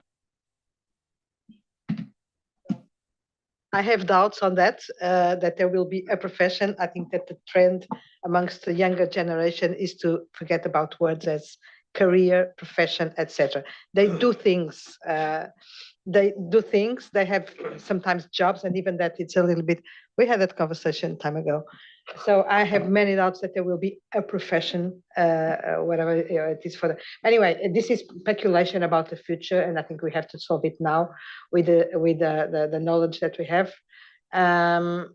Well, I see that there is still some discomfort with leaving this out, but also some discomfort with keeping focus on the profession. So that what I would say was as a halfway solution to again reflect a little bit on something along the lines that Hector has suggested, be it putting it on the first paragraph more clearly that this may impact the service, or on the second one, I don't know, but. Well, I don't know. Let's. We still have comments. Andy, please. Thanks, Chair. I'd have a. I'm not responding favorably to changing the first paragraph because we're just issuing this and we're trying to conform for this. So I think your comments are fine, but we're actually just issuing this. So for that reason, I would say let's leave that requirement alone. On the other hand, when I initially proposed relevant professions. I certainly put a little bit of a cold water on it. I think I'm now liking more relevant professions, because if they're not relevant, it doesn't count. But if there are relevant professions, it does count, as opposed to the substance of what the task force and the board approved with this particular application guidance was to operationalize stakeholders. And they might view it from both the entity that's doing the tax paying as well as the entire profession that's providing the tax planning advice. So I would love the task force to relook at relevant professions and see if we can live with it. And then it was, as Sanjeev pointed out, we do have professional judgment all throughout this, and we're professionally agnostic. So I think perhaps we're being just a little too precise with the profession definition, because I think in general where you're using professional judgment, professionally agnostic. So I think I think amongst these things, I would love the task force to think about relevant professions. I don't have anything else for them. We have a suggested solution we'll take back and we'll work on. We think we can accommodate. It would say something to the effect of that implication is the reputation of the client, a profession, or group of service providers from a prolonged dispute with ... A profession, a group of service providers. Well, we can work on that. Yeah. No, I'm reacting positively to that, but I would not refer just to a profession, because we have to make it relevant to this section. So to the relevant profession, absolutely, or a group of practitioners or whatever. But I was going to come in very quickly, if I may, and I think this suggestion, in fact, could be a reason for non-PAs precisely to adopt this section, because what we're saying is, if you do this, in effect will help you enhance your profession, your reputation, etc. However you might want to couch it. Yeah. Okay, thank you, Laura. That's it.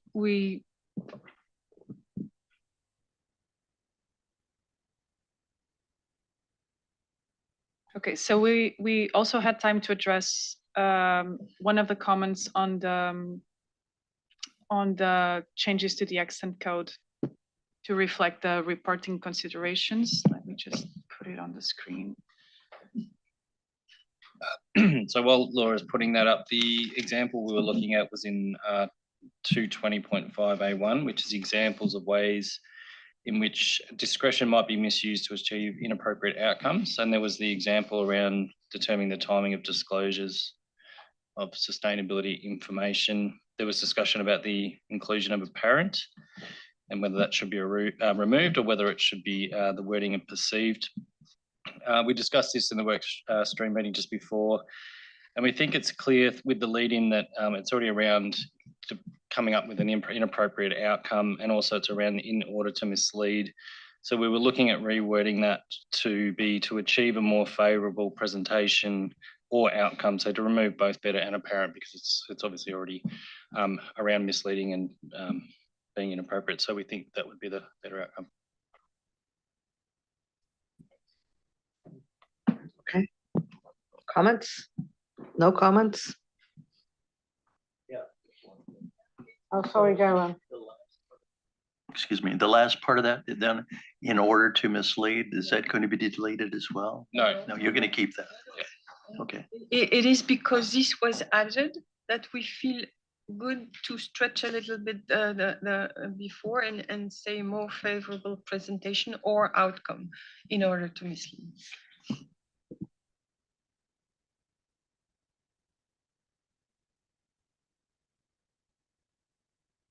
So I think we still have one point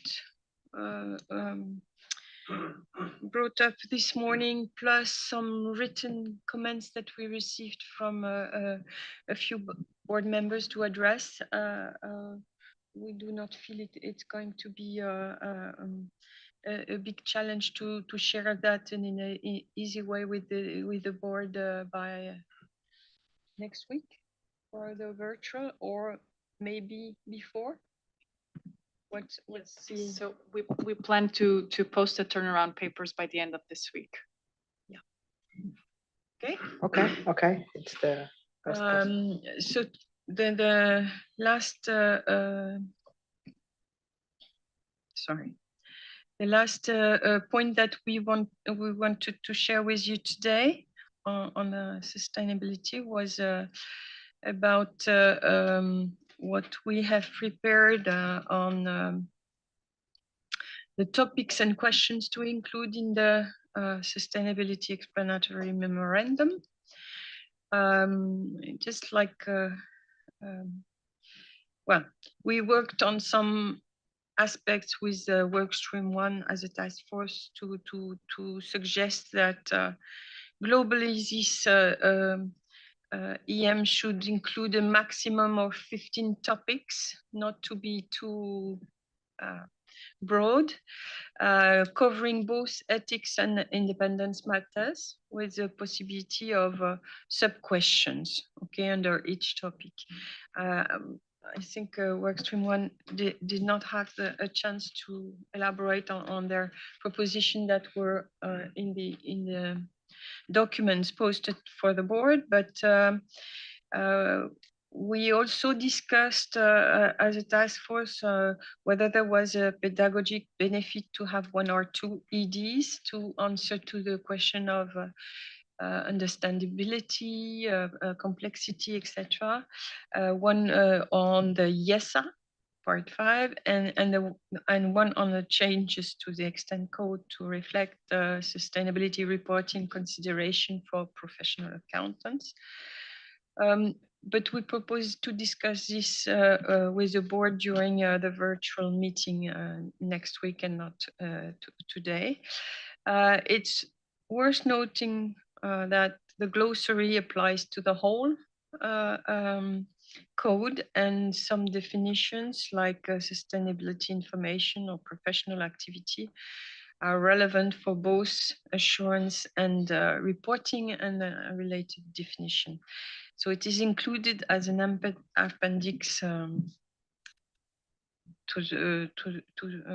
the board agenda item 5.2, what we are going to discuss. The wording of the questions is not final, and will be further revised following our discussion today. Therefore, what I would suggest is that we focus our discussion on the list of topics and use our first list of questions maybe as an illustration when it's relevant. This preliminary list does not include general overarching questions such as the one relating to translations, effective date, etc., which are usual in an ED. And it is structured around 4 chapters. If we put ourselves in the idea of a single ED, okay. Chapter 1 would relate to the new part 5, IESA. Chapter 2 would relate to the revised glossary. Chapter 3 to the consequential and confirming amendments resulting from IESA. But at this moment, we don't have questions on that chapter 3. And chapter 4 on the revisions to part 1 to 3. So I propose to go through our proposition and to stop for your input and questions after each chapter, maybe. So this means a bunch of questions or topics when we go through the chapter 1. So the topic number 1 would include the presentation of the background and objectives of the sustainability project. There is a lot to say on that, notably reminding the IOSCO call for professional agnostic standards, which led us to focus on the service, not on the professionals performing this service. On the fact that we aim at a framework neutral standard. Also the objective of responsiveness of the standards to the public interest, and considering the PIF characteristics that would be explained. The fact that we intend to develop guidance for those not familiar with the code to assist with the application of part 5. So would be an information included here. So the questions that we developed around this first focus point could cover both ethics and independence.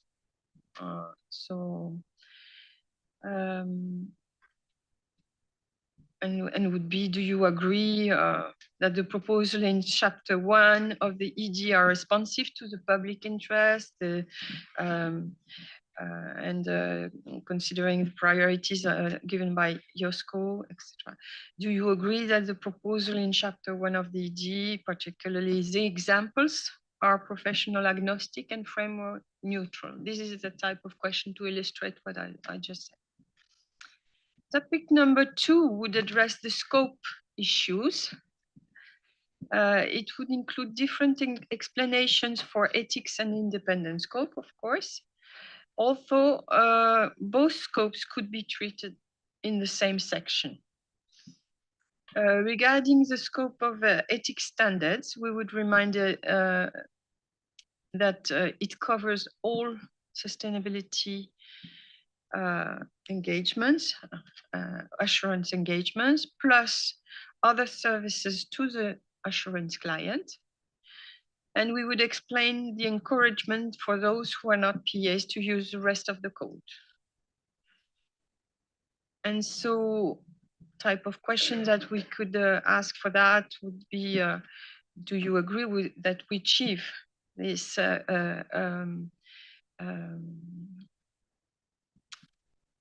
that we achieve, sorry, do you agree that we cover all sustainability assurance engagements, as well as other services provided to the same client, to the assurance client? Do you agree with this scope? And other question could be, is the proposed scope for ethics standard clear? And if not, how could we make it clearer? Topic number 3 on this chapter 1 again would be to explain the structuring of the part 5.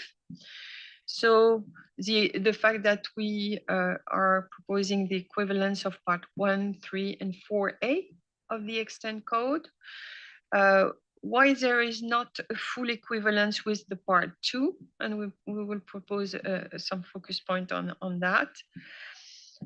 The need for a single version of the truth in terms of language for interpretation and enforceability, and also our choice for numbering and why some paragraphs were left blank. So explaining how we drafted it, right? And we would ask that if the stakeholders agree that we propose standards that are equivalent to the ethics and independence standards for audit engagements. And then the topic number 4 would present the other introductory provisions that we put in part 5. The need for the SAPs to have adequate skills, expertise, in extent be professionals, also not necessarily belong to a regulated profession. We would explain also the structure of the introduction of section 5100.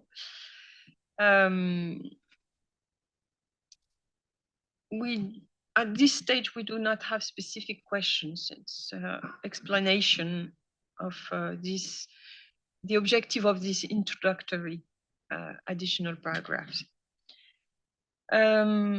Topic number 5 would explain why part 5 includes an equivalent section 270 on pressure to break the fundamental principles, and why it does not include an equivalent section 321. on second opinion.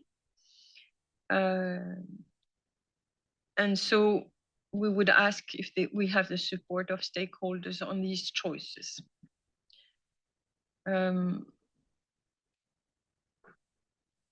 We would, sorry. Then we have a topic number 6 on NOCLA that would address the fact that Part 5 covers laws and regulations only, not the voluntary commitments and representations. It also excludes the value chain in a consistent manner with the provisions of extant NOCLA and to what extent it is comparable. It would also present the communications between auditor and SAP that we have elaborated and vice versa. So it has also an impact on Part 3 and not only on Part 5. And the changes proposed in extant Part 2. So the question would be around, do you agree on the new requirements to communicate between auditor and SAPs? And do you support expanding the scope of extant requirement for PAIBs to report, not only to external auditors, but to the SAPs? On this chapter 1, we also will have sort of other matters to cover also the consequential and confirming amendments in chapter 3. So we have prepared 2 questions at this stage. Do you agree that the examples in chapter 1 of the ED are clear and adequate from a sustainability assurance perspective? And if not, which ones and what suggestions do you have to make them clear or more adequate? And are there any matters or other matters that you would like to raise in relation to the remaining provisions that we did not address specifically? Regarding the revised glossary, which would be the chapter 2 of the ED, we propose 2 focus points to share the debates we had at the IESBA on professional activity and sustainability information. On professional activity, we would explain the proposed changes, acknowledging this is a definition used by PAOs for training and qualification purposes, but we don't have any specific question at this stage. On sustainability information, we would explain the IESBA draft and why the part definition and description.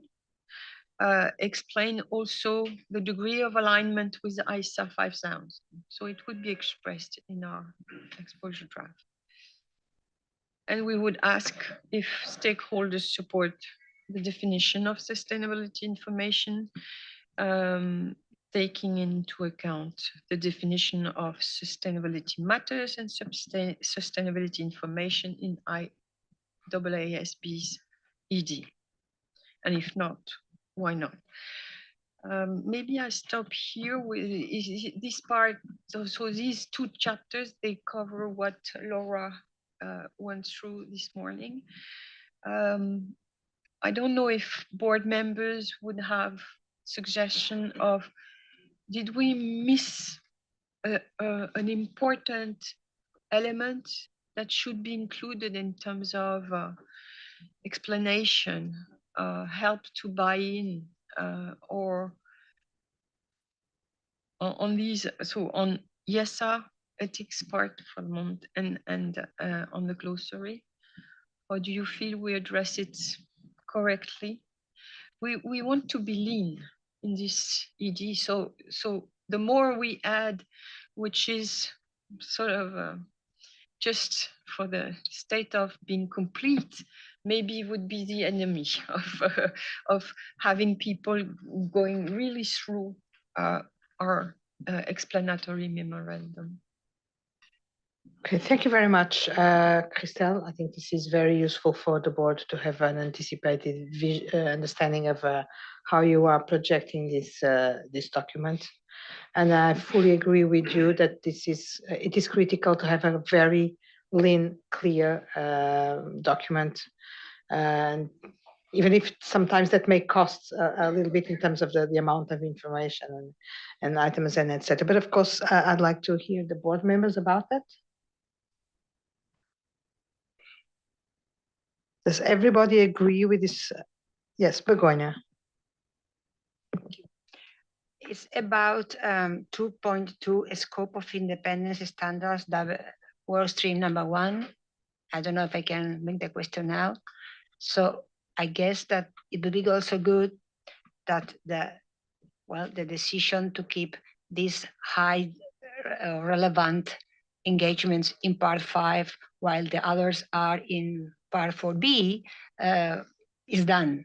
So a question asking if the stakeholders agree with this, or if they think it should be done differently, and if the independence requirements are understood, they are different and they should be different, something along those lines, to understand their views about this distinction and the impact in the independence requirements, both things. Thank you. To remind, we're going through the part that the work stream 2 has proposed, and we felt it would be good to let you know that some caption will be common, but in the appendix of the cover note from work stream 1, which is 5.1, I think, agenda item 5.1, you have already a proposition of a question from work stream 1 on that, and the type of explanation they propose to include. But this is the principle, yeah, what we aim to do. Okay, thank you. Sadia, please.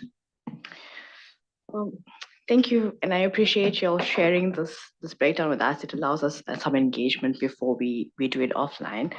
I want to say that it reads well. It reads like something we used to, but I appreciate that this exposure draft might be answered by people that aren't familiar with the code. And I was wondering if you'll had anything planned to allow ease of replying to this exposure draft. So not only touching on things that have changed, but actually, if you were reading it for the first time cold. Formulating questions in an exposure draft is important for 2 reasons. The first one is that it allows people to respond and engage, but it also allows the board with time to be able to assess whether we've done what we set out to do. And in that nuance, I really appreciate that everything has been covered. The one thing was we've had some discussions of whether to include things, not include things. The ones that were on the fence, you might want to ask a question. And then the last one is the length of this exposure, the call for comment and the expansion memorandum. I think that we must emphasize the reading of the ED rather than the EM, wherever possible. Thanks. Thank you, Sadia. Andy. Yeah, no, thank you, Task Force, for putting this together to look at. And it is very comprehensive, but I am scared about the interaction we're going to get, and Sadia's counsel about how they will interact with this. And part of this is this really hasn't been a consideration I've given with other exposure drafts, but is there a way to find out, for example, have you planned to use this code? Have you used other codes? Certain sort of census information. Is there something missing from this code that you need to make it operational for you? I think that's embedded in some of these questions, but there seems to be an opportunity if we have for people to say, I can't use this, I will use this, I'll use something else. I don't know if that's resonating with anyone, but it seems like if we got an audience, we could ask them some stuff like that. Thank you very much for that, Andy. I think it's an important suggestion, and I'll get back to that, but then I want to listen to the board members first. Any other comments?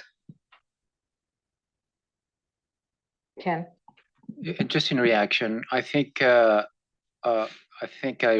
responding positively to this suggestion, and I think if we go in that direction, I would really address the questions to the target audience. So in this case, it would be in effect the non-PAs, because they are the ones who are going to be using these new provisions, as opposed to asking a blanket question to anybody and everybody.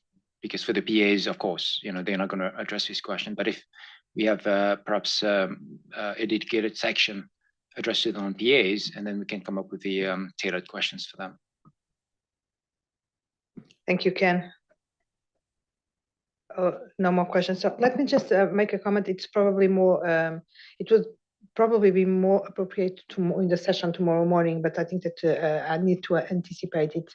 As you draft this explanatory memorandum and the exposure draft and etc., we will have to have in our minds all the time to whom are we directing this consultation. And we have been discussing that with respect to the outreach and etc. And one thing is for sure, the profession, whatever, will respond. They are familiar to this. It's going to make changes what they do. So it's more or less clear that we will have them responding as they usually do. What we have to be particularly concerned is about those who we want them to respond, but they usually don't. And I'm speaking not only about non-professional accountants, which is an important group, but also other types of entities, I don't know, international organizations, the World Federation of Exchanges, OECD, you name it, how many, who we will try at least to get their attention to this piece. And in that particular, I think it's going to be extremely or particularly important in this exposure draft, because it's a different thing, it's new and etc. But to make sure that we explain what's in it and why we are doing that. Because if these entities which are not familiar with the code see, and that's what Sadia, I think, was saying, we are changing part 4B, we are adjusting section 70, they will not respond. So this has to be, I think, substantive enough to allow for some kind of responses, which will not be the kind of responses that we usually get on the technical things and etc., but on the strategic approach, on the usefulness, on how much it meets the needs and etc. And that's for that purpose, this has to have substance in terms of strategy, in terms of objectives, purpose, obstacles, policy, etc., that allow for some kind of different responses, which at the end may not change anything or not we are proposing, but serves the purpose of explaining immediately and raising the attention and education for what we are doing. So I think this is not a normal, usual exposure draft. Well, it wasn't from the start, given the nature and the substance, but it's going to be very different in terms of the audiences that we will want to reach out to, but it's not reach out because we want to count the number of responses. This is not the objective, that we have 100 or 150. I don't care about the numbers. Of course, we care because this is a part of it, but mostly about the diverse nature of the respondents. And for this, there must be something in it for them. And that's also a little bit in line with what Andy mentioned. So I don't have any concrete proposal, so I haven't seen the text. So I trust that this is going to be there. But I'd like to raise the attention immediately now for this need to be focused on the substance and try to avoid, although it will have to be there, this very technical approach. Let's change this, adjust that, and put section. It will have to be there, but we'll have to have something for those who are not familiar to give us a different kind of feedback. Thank you for these comments. I think they're very useful. I think we should maybe think a little bit out of the usual box, and I wonder if we could have a set of documents and not everything in the EM to address the specific needs of new entrants to the code to understand what it is, the purpose, why it is structured the way it is structured, and the challenges or whatever, something that is more communicating, by the way, and that could eventually be summarized for support of communication, but that so, and to have a set of documents that is sent to everybody, but aims to address some specific role without trying to put everything in a document, because otherwise I think we will not reach the objective to make stakeholders understand that they don't have to go through 120 pages of explanation to understand 250 pages of draft. Yeah. You see what I mean? So if this is possible to imagine, I think we could have a route to address this. I think that we will get back to this topic tomorrow, because we are really going to the communications and outreach, which is linked, which is substantially linked with what we are doing. We can't disconnect them, on the contrary. But I would say the answer would be, or is yes. Let's see what we can produce, because I really think that for the purpose of the exposure draft or the outreach on the exposure draft, having very short, simple, illustrated whatever documents on each one of the topics or the consultation or whatever, with 1 page, 2 pages. I don't know. You showed me something that you did for No Cloud. I don't know whether, which was at 3 pages. It was already a lot, but something. Well, we'll think about it, and it will depend on the capacity that we will have to produce that. Maybe I could go to the what we propose to put in the EM regarding the revisions to part 1 to 3 of the extent code on the sustainability reporting consideration. So in topic number 1, we would address the scope of the project on the reporting side, in extent the revision to the extent code at the moment, thus covering PAs only. But we also propose to express the link to the IESBA's new strategic work plan. And on the focus that we have to expand the scope of the code and the phased approach of starting with the development of standards for all preparers of sustainability information. So we propose here to support that with a very open question to get a first input to our next phase, in fact. It would be a first brick to fact-finding, maybe. Topic number 2 would be to present the responsiveness of the standards to the public interest, considering the PIF characteristics, and ask if stakeholders agree with this analysis, that we complete the objective of the PIF.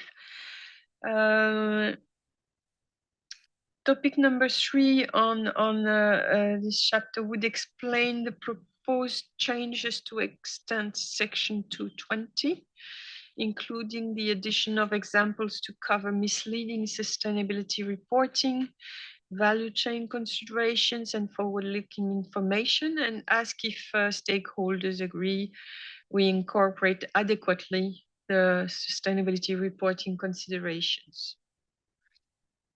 And finally, we propose also a wrap-up question. Are there any other matters you would like to raise in relation to the changes that we made to part 1 to 3 to reflect better sustainability reporting considerations? So this is this will be lean, but again with some interesting explanation on why we stop here, or not why, but where we stopped and where we want to go. Okay, thank you, Christelle. Comments? Andy. Thanks. My mind is exploding with these comment questions. It's very thorough. I don't know how anyone will respond to this, but there are sometimes I go to these big conferences, and then you could select certain tracks, like a fraud tract or a financial statement tract or an auditing tract. And I didn't know if there was some way we could deconstruct this a little bit so that if someone at least wants to look at, a particular item, they could somehow, be deconstructed in some way. Now, maybe that was what was being suggested, but I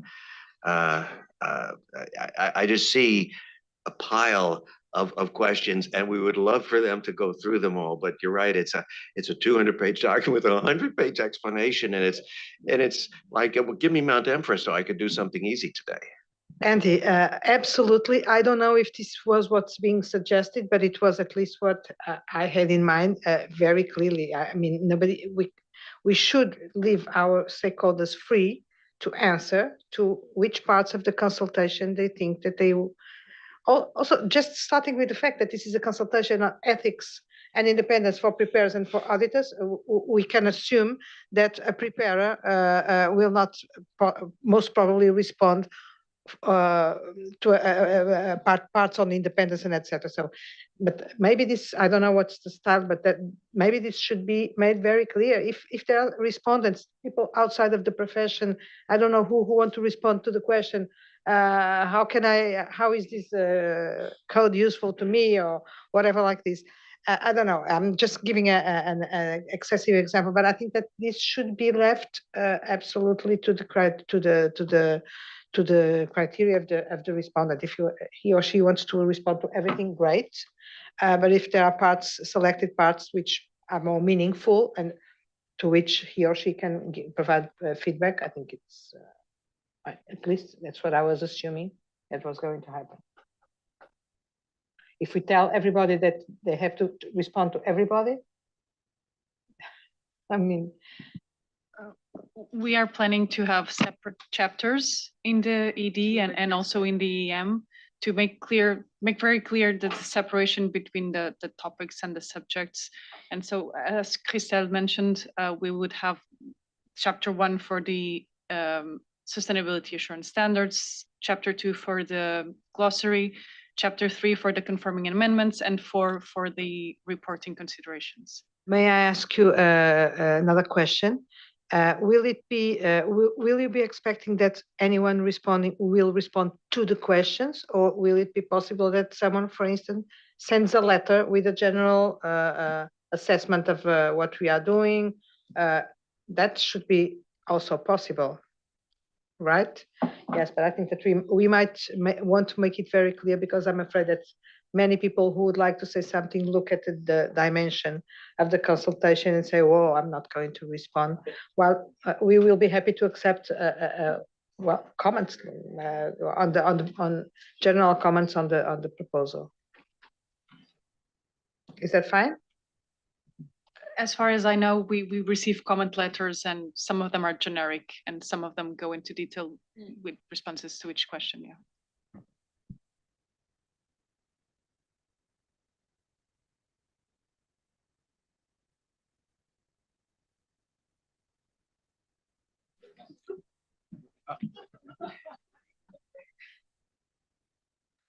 I'm also responding favorably to what Andy's suggestions. I mean, doing just some mental calculations, we might end up with 400 pages. And so, how does someone sort of look at it and say, what do I do? I think we need to think about it from more of a customer's perspective, the people who are receiving this. And so if I'm a preparer of sustainability information, and you have a path of navigating rather than our traditional approach, we could have something in the front which says, if you're a sustainability preparer, go and have a look at these sections. If you're a sustainability assurance practitioner, you go and look at these sections. So some sort of a navigation document right up front, and then right up front, the importance of this. Why should I read this? And we need to, not the traditional accountants, but more from the audience, we need to engage with, we need to take that perspective with this document. I fully agree with that perspective of looking at it from the customer's perspective. Mark. So I agree with the comments so far, and I will identify myself as the heretic in as the heretic in the room, on the grounds that I think we should set a target for a 15-page explanatory memorandum, no longer. We have to be concise, we have to be crisp. If we produce a very long explanatory memorandum, the answer is no one will read it, apart from the technical teams in the firms who are tasked with, you know, responding on behalf of large professional services firms to the consultation. So I realise that it's slightly sort of turning things on its head, but I think we have to have a very tight limit in, because we recognise that we are really for the first time going out to engage with a group of stakeholders who aren't used to responding to an IESBA consultation, who aren't used to our explanatory memoranda, who aren't used to all of the things that go with it. And indeed, Laurie's just lifting, with the aid of, yes, a truck, her folder. But we do need to keep a really tight limit on it. Otherwise, people won't read and they won't engage. Well, I don't know if it's 15 pages, but I'm afraid I agree with you, because we don't want them to run away forever the first time that they are in contact with us. I think that this should be an objective as well. I'm not an objective of 15 pages. Well, but it would be nice, but an objective of being crisp, as you say, short, succinct. Andy. Yeah, and then, yeah, 15 pages. I can't wait. I'll read that. Along with what Janice said, I think putting aside our new customers for the moment, that the PAs, you know, maybe could have a different approach. That could be more a traditional approach to explain what's changed in terms of making sure that the PAs focus in on that. And I think most of my comments were about the new customers are making sure that the new readers, the new providers, the new users, but for the PAs, they ought to have some sort of history. I really agree with Mark's point, because as I was sitting here thinking about this, you know, we're used to dealing with the code and all the technicalities, and frankly, not as a criticism, but how difficult it is to read at times. And you know, we pour over it, and we have people who pour over it. I think we have to do everything we can to make it as easy as we can for all of this group of people. This is their entry point. I mean, to go from 0 to this is a lot. So I don't have a solution for that, but that's probably one of our biggest risks on this in terms of bringing people along.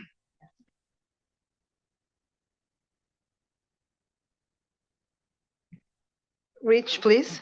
Yeah, I think that all of that is ideal. In fact, if you think about why we did part 5, the way we did it, it's supposed to be a place for SAPs to go, regardless of profession, and not worry about the rest. So, you know, even to the point that we take the changes to extant code and put that in a separate document and suggest only PAs might want to pay attention to that. I think, you know, that's kind of part of, I think, when I'm hearing the guided part from Chenna and Andy and others. And then I was actually hoping Andy would write the 15-pager. Felicia, please. Thank you, Chair. Just not to take back the discussions. I remember when we started all this discussion, said maybe the code, we could rename it and give it another name, not for professional accountants, but call it whatever it is. Is this something that we need to also open to the public so they can give us what they think could be the naming that is appropriate? That's one. The other question is, we've come up with, of course, part 5 in probably one handbook. Is it something that we could say, should this part 5 be a separate element altogether, so that we have separate documents that will speak to PAs and non-PAs, or something. That is something that you cannot do. Maybe you need to think around those corners, because like Rich says, if you want to navigate the code, and of course you look at part 5, it has 248 pages. So then when you combine it with the existing one, we'll end up with 1,000 pages at some point. So just in terms of structure and in terms of how we name the code, this is something that we need to expose so that people can give us what they think. That's food for thought. Thank you. Thank you, Felicia. And I don't resist reacting to your intervention. And I'll start with your second comment. I think that was the discussion a long time ago, last year, about a separated part 5 or whatever, integrated. We landed in this option, as you will recall, because there were concerns about the adoption and implementation of a separated code, that it might take some time, and that would be a fast track to get where we wanted to get. But I think that we all assume that this in the future can evolve in one of the two different directions, into an integrated thing in the future, or into a real separated thing, mostly if it keeps on growing, as it may happen. So thank you for bringing that, because it's important that this has a history behind, and now that we are making the final decisions, I think that it's important to recall that history. Thanks for bringing it. Thanks for bringing the first topic, because I was waiting to raise it, as half as a joke, half as a real thing. But are we going to include a question about if the name of the code should remain the same? I know that we discussed that before. I tell you that I keep receiving questions in that direction, and more ambitious than that. So, I don't know if the board will want to say something about that. I know it's very disruptive. I know it's very much out of the box. But anyway, after all these discussions, I think that we should at least have that in mind, even if we don't make any question, if the board thinks it's not appropriate to think about that at this point. So thank you. Christelle. In addition to the point of having different documents, I think now we are not in a world where we have to send boxes of paper, right? So we are in a digital world. So everything we're going to send is digital. So if we make dynamic links that help the stakeholders, depending, of course, we have to explain to them how to navigate, but if we can make it simple for them to go to the elements that are interesting to them and come back, etc. So a structure of the documentation that is sent, that is dynamic, then we will we will win some important steps of comprehension, gaining time, getting straight to the point that you are interested in, etc. And it won't be wasted, because I think it can also be maintained as a tool for the future. I would say that maybe there is something to do in investing in a really digital power there to answer to this question. Otherwise, making it 15 papers, but explaining to newcomers how it is structured, and asking to the others and explaining why we ask them if they agree on the changes, etc. I think it will be, we'll go nuts before it goes out. and so maybe this would be something feasible. Yeah. Thank you for the suggestion. I think that we all agree that it would be wonderful. The question is again about capacity, but we can see what is possible. Luigi, please. Yeah, I think that all the recommendation and suggestion are all variable. the problem is aggregate them and consolidate and have a document that could be easily workable.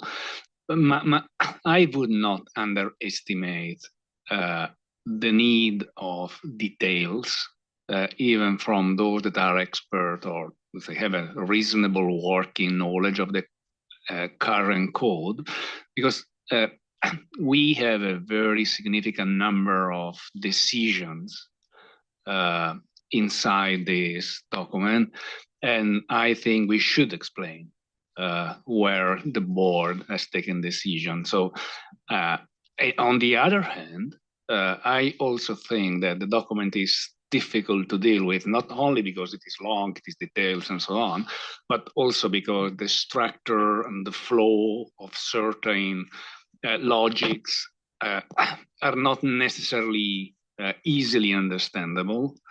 And so I would really suggest to have, well, I don't know whether the word is the dynamic documentation, but at least to have a visual of the most important decision taken. Like, for example, the one Mark explained this morning, you have DSR, you do not have DSR, you are a component, you are a value chain entity, what's happened. This is something that, which is not really easy to understand for a newcomer, but also for a PA, for everyone. So I think that we need to do as much as possible, not just to have short or long document, but something very effective to give an overall picture of the most significant decision taken, of the most significant, let's say, key point and key new section, also a new approach that we have in this document, because otherwise it would be very difficult to receive, not to receive, to prepare reasonable and sensible comments that takes into consideration the overall picture. Thank you very much, Luigi. Sadia. I just wanted to come back on the digitalization. I think that we might want to ask ourselves the question, does the expansion memorandum have to be in writing? Is there an option to put in embedded videos or those outreach videos that we'll be talking about tomorrow as part of the expansion memorandum, so that it takes away from having to do reading time? The other thing I would do is challenge to see if we can use a digitalization means to capture those comments. Is there a way of preparing a form that allows you to give your comments without having to write a traditional letter, if that is the option you'd want to do? Thanks. Thank you, Sadia, very much. Begoña? Well, thank you very much. I think you are achieving here a major step, because the code is being open to other professions, and because you are entering into a new field, which is new for most of us, which is sustainability reporting. So all this, the two things make that this is a major step, and you need, and it would be good that all these other individuals, practitioners, stakeholders, they have the opportunity to, first of all, to appreciate what you have done. Secondly, to provide the comments in order to learn what they think about that. So all efforts that you make are important and are needed. And I think Sadia's comment about having short videos or iPods or whatever they call them, these things, in order to make that available to the people, in order to be able to learn short messages about the most important things. To make them simple, maybe it's not easy, but you have to explain what you have done and why you have done it. So I cannot give you ideas about how to do it, but I think that this is key. It's in the public interest that information goes to everywhere, and you gather the information in order to achieve what you want. That is, that the code is used and is covers this new field, which you already done it, but now it has to go to the audience and be accepted. So I think it's key, but the explanatory memorandum, having different links, hyperlinks from one side to another side, 500 pages is a lot. 15 as an explanatory maybe is short, but something short is needed because otherwise nobody's going to pay attention. But some others will like to read everything and they want to read it, and it's difficult, but they have to do it. So a combination of different things will be needed in order to achieve what you want. And I think it's key, this is a key moment. Well, thank you. Thank you, Begoña. Yeah, yes, I'm not sure that we can replace an explanatory memorandum by videos, but probably have both and people choose what they want. Maybe they get so excited with watching the videos that they will read everything, and that's that they are catchy enough, but that's what we must try to do. Ken, Christelle? Yes, I thought that she was. Ken, please. Thank you, Gabriela. For the answer is obvious. And it's hiding in plain sight. I would ask ChatGPT to do it for us. And then address the ethical challenges that it poses. I would run the 100-page memo through ChatGPT and not ask ChatGPT to do a 15-page summarization, but a 3-page summarization.